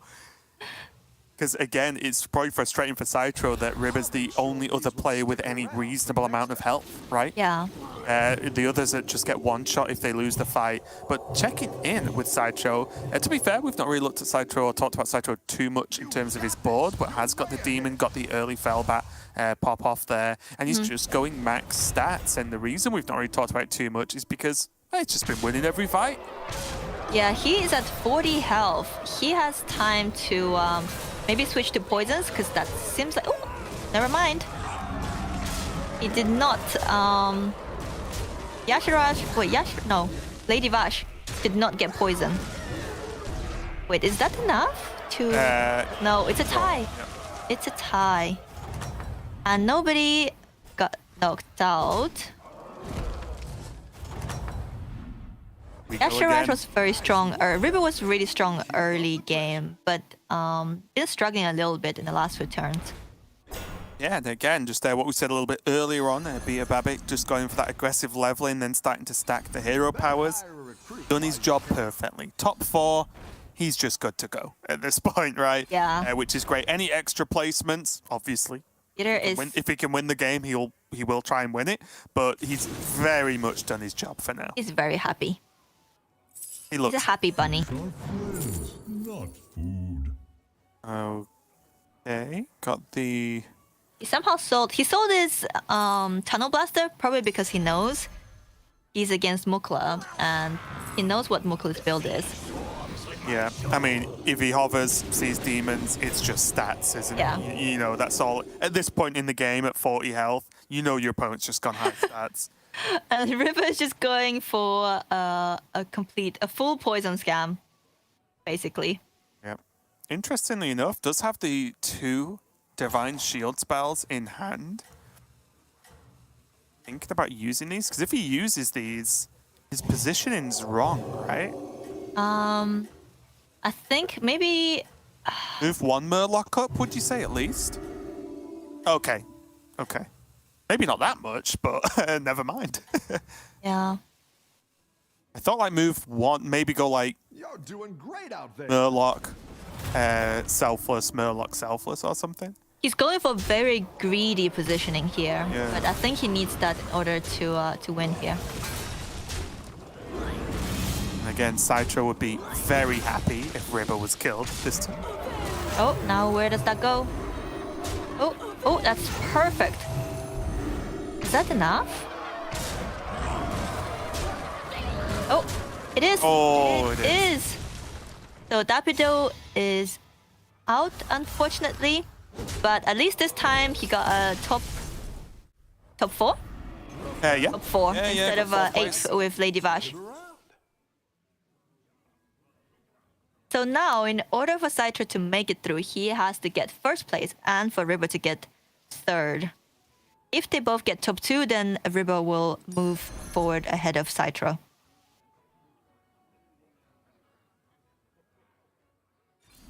Go ahead and hire one of these recruits. Apparently, Beater did 14 damage to Citro. Oof. Okay. Yeah, Citro has really nothing really going for him. What he's looking for at the moment, I think he's probably looking for Sephin. He's looking for Baron to go with his Iki Imp. He's managed to find a Mantid though. That's quite nice because that's guaranteed poison. Yeah, the problem here is though that River just has all the insta kill, right? Has just the poison in the divine shields, and Yeah. the health from the imp is great, but not Doesn't really against matter. poison and divine shield. Yeah, and, that's right. It And doesn't really Leroy's, do it. right? So Tunnel Blaster is very interesting though because we know that River has a bunch of Leroys. right, and also the Oh, he's selfless. playing it. He's doing it. Okay, this is looking okay now. Good recognition, right, of knowing what you're going to be up against and knowing that if you're stubborn and be like, no, I want my stats, you'll Yeah, just exactly. lose. Yeah. So I like this. This Oh is no, play. they got buffed. He's buffed them. Okay. Oh no. Oh no. Leroy's going to solo this game. Oh, wait. No, it's not enough. It's too. Yeah, it's so strong. I don't think Citro is out here. So who is going to fight Bitter now? Oh, Bitter's dead! Bitter's died to the Oh. ghost! No, that means Citro can't make it through anymore. Yeah, I believe that means that Riba will just be ahead no matter what happens now with the finish. Of course, Citro would rather go out with a blaze and actually get first place here. Yes. They will, of course, play to win. And I will just remind everyone that the points and rankings are not final until we show them on screen because We do not decide, the admins do. So again, while we're making assumptions and it is pretty basic maths, do not listen to us until it's confirmed. But I do believe that Ribbit is just too far ahead in points now, that a 1 point difference between the players is not enough. But still, both players are going to play out for the glory of actually just winning the lobby.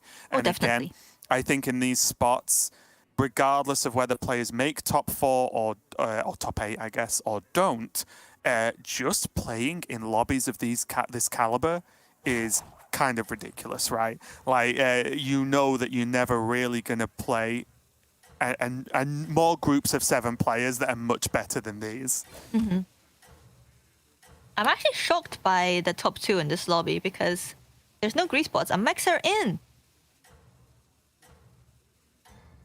I know I've been hammering on about grease spots every mech game, but I'm pretty shocked. Like, if there I is don't a see what the someone problem playing... is. I don't see a grease spot in sight. Yeah, that's the thing. If They're underpowered. Buff them. if there was a grease spot player in the game, there would be this poison board.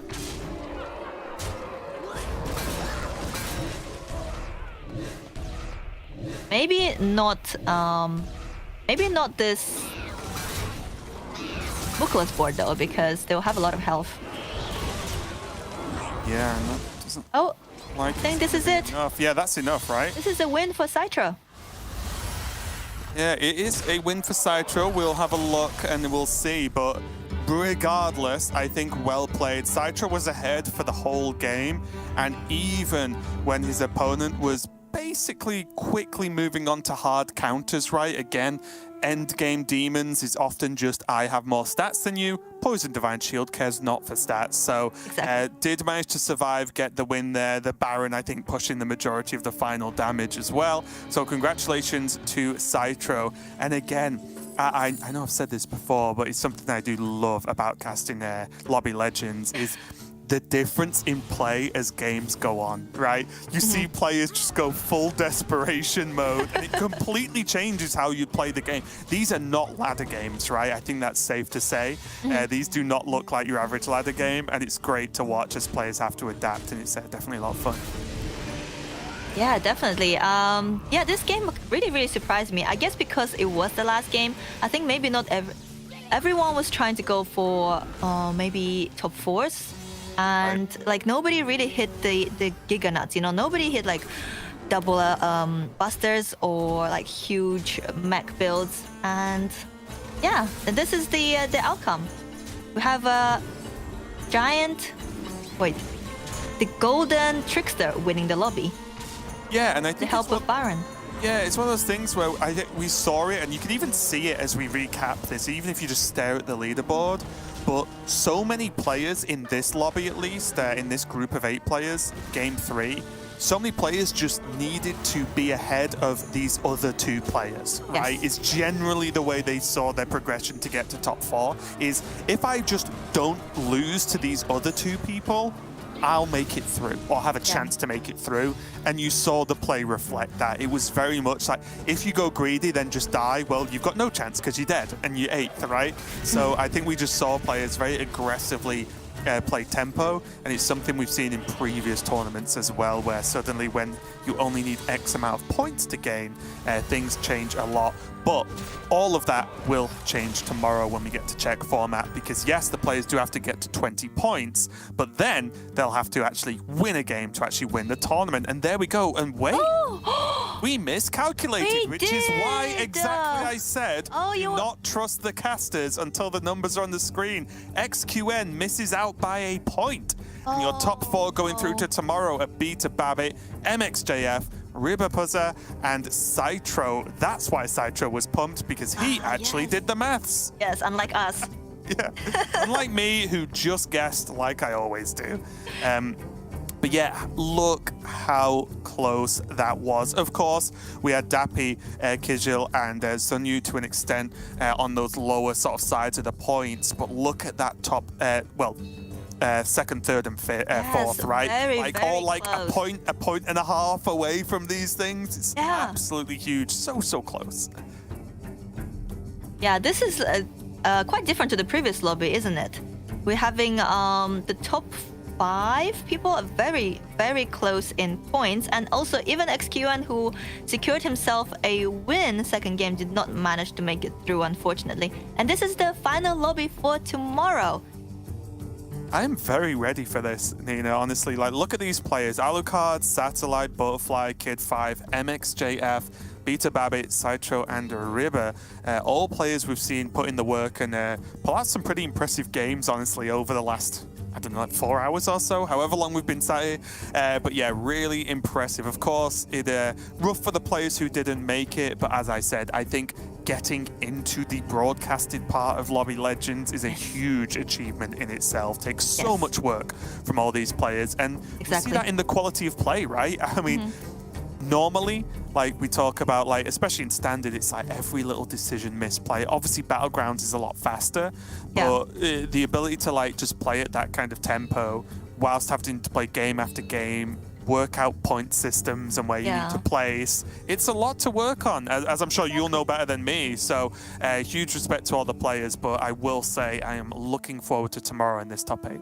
Yeah, that's the beauty of Battlegrounds, I think, because every game is unique. You never have exactly the same games. Unlike in Standard, you learn one deck, you keep playing that one deck, right? Whereas in Battlegrounds, Careful. the Ain't Standard caster, but the possibilities are like insane. There's the scared me off a little bit, but yeah. Because there's so many different minions, so many different minion types and heroes, the combinations, you know, it's just, you can't count the amount of them. Yeah, I mean, and that is the good thing, right? And that's why we see, when we look and watch these games and talk about these games, decision points, yes, players are always going to say, this was correct, that was correct, this was wrong. But realistically, it's almost impossible to say, unless it's a strict misplay, unless you just didn't spend any of your gold for a turn, right? Obviously. But in actual like decision making, it's so small, the differences, and they're all really opinion based. It leads to some pretty crazy games, and definitely been enjoying casting Battlegrounds. But we've hit that time where we are done for the day. There's only one more day left of Lobby Legends Fire Festival, and that is going to be a spicy one. So make sure to tune in tomorrow. But from us, production everyone, we had a great day, and we'll see you tomorrow. Goodbye. See you tomorrow.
Nomi gamers win the lobby, I told you. By the way, good job, Kid, for picking the Nomi. I love it.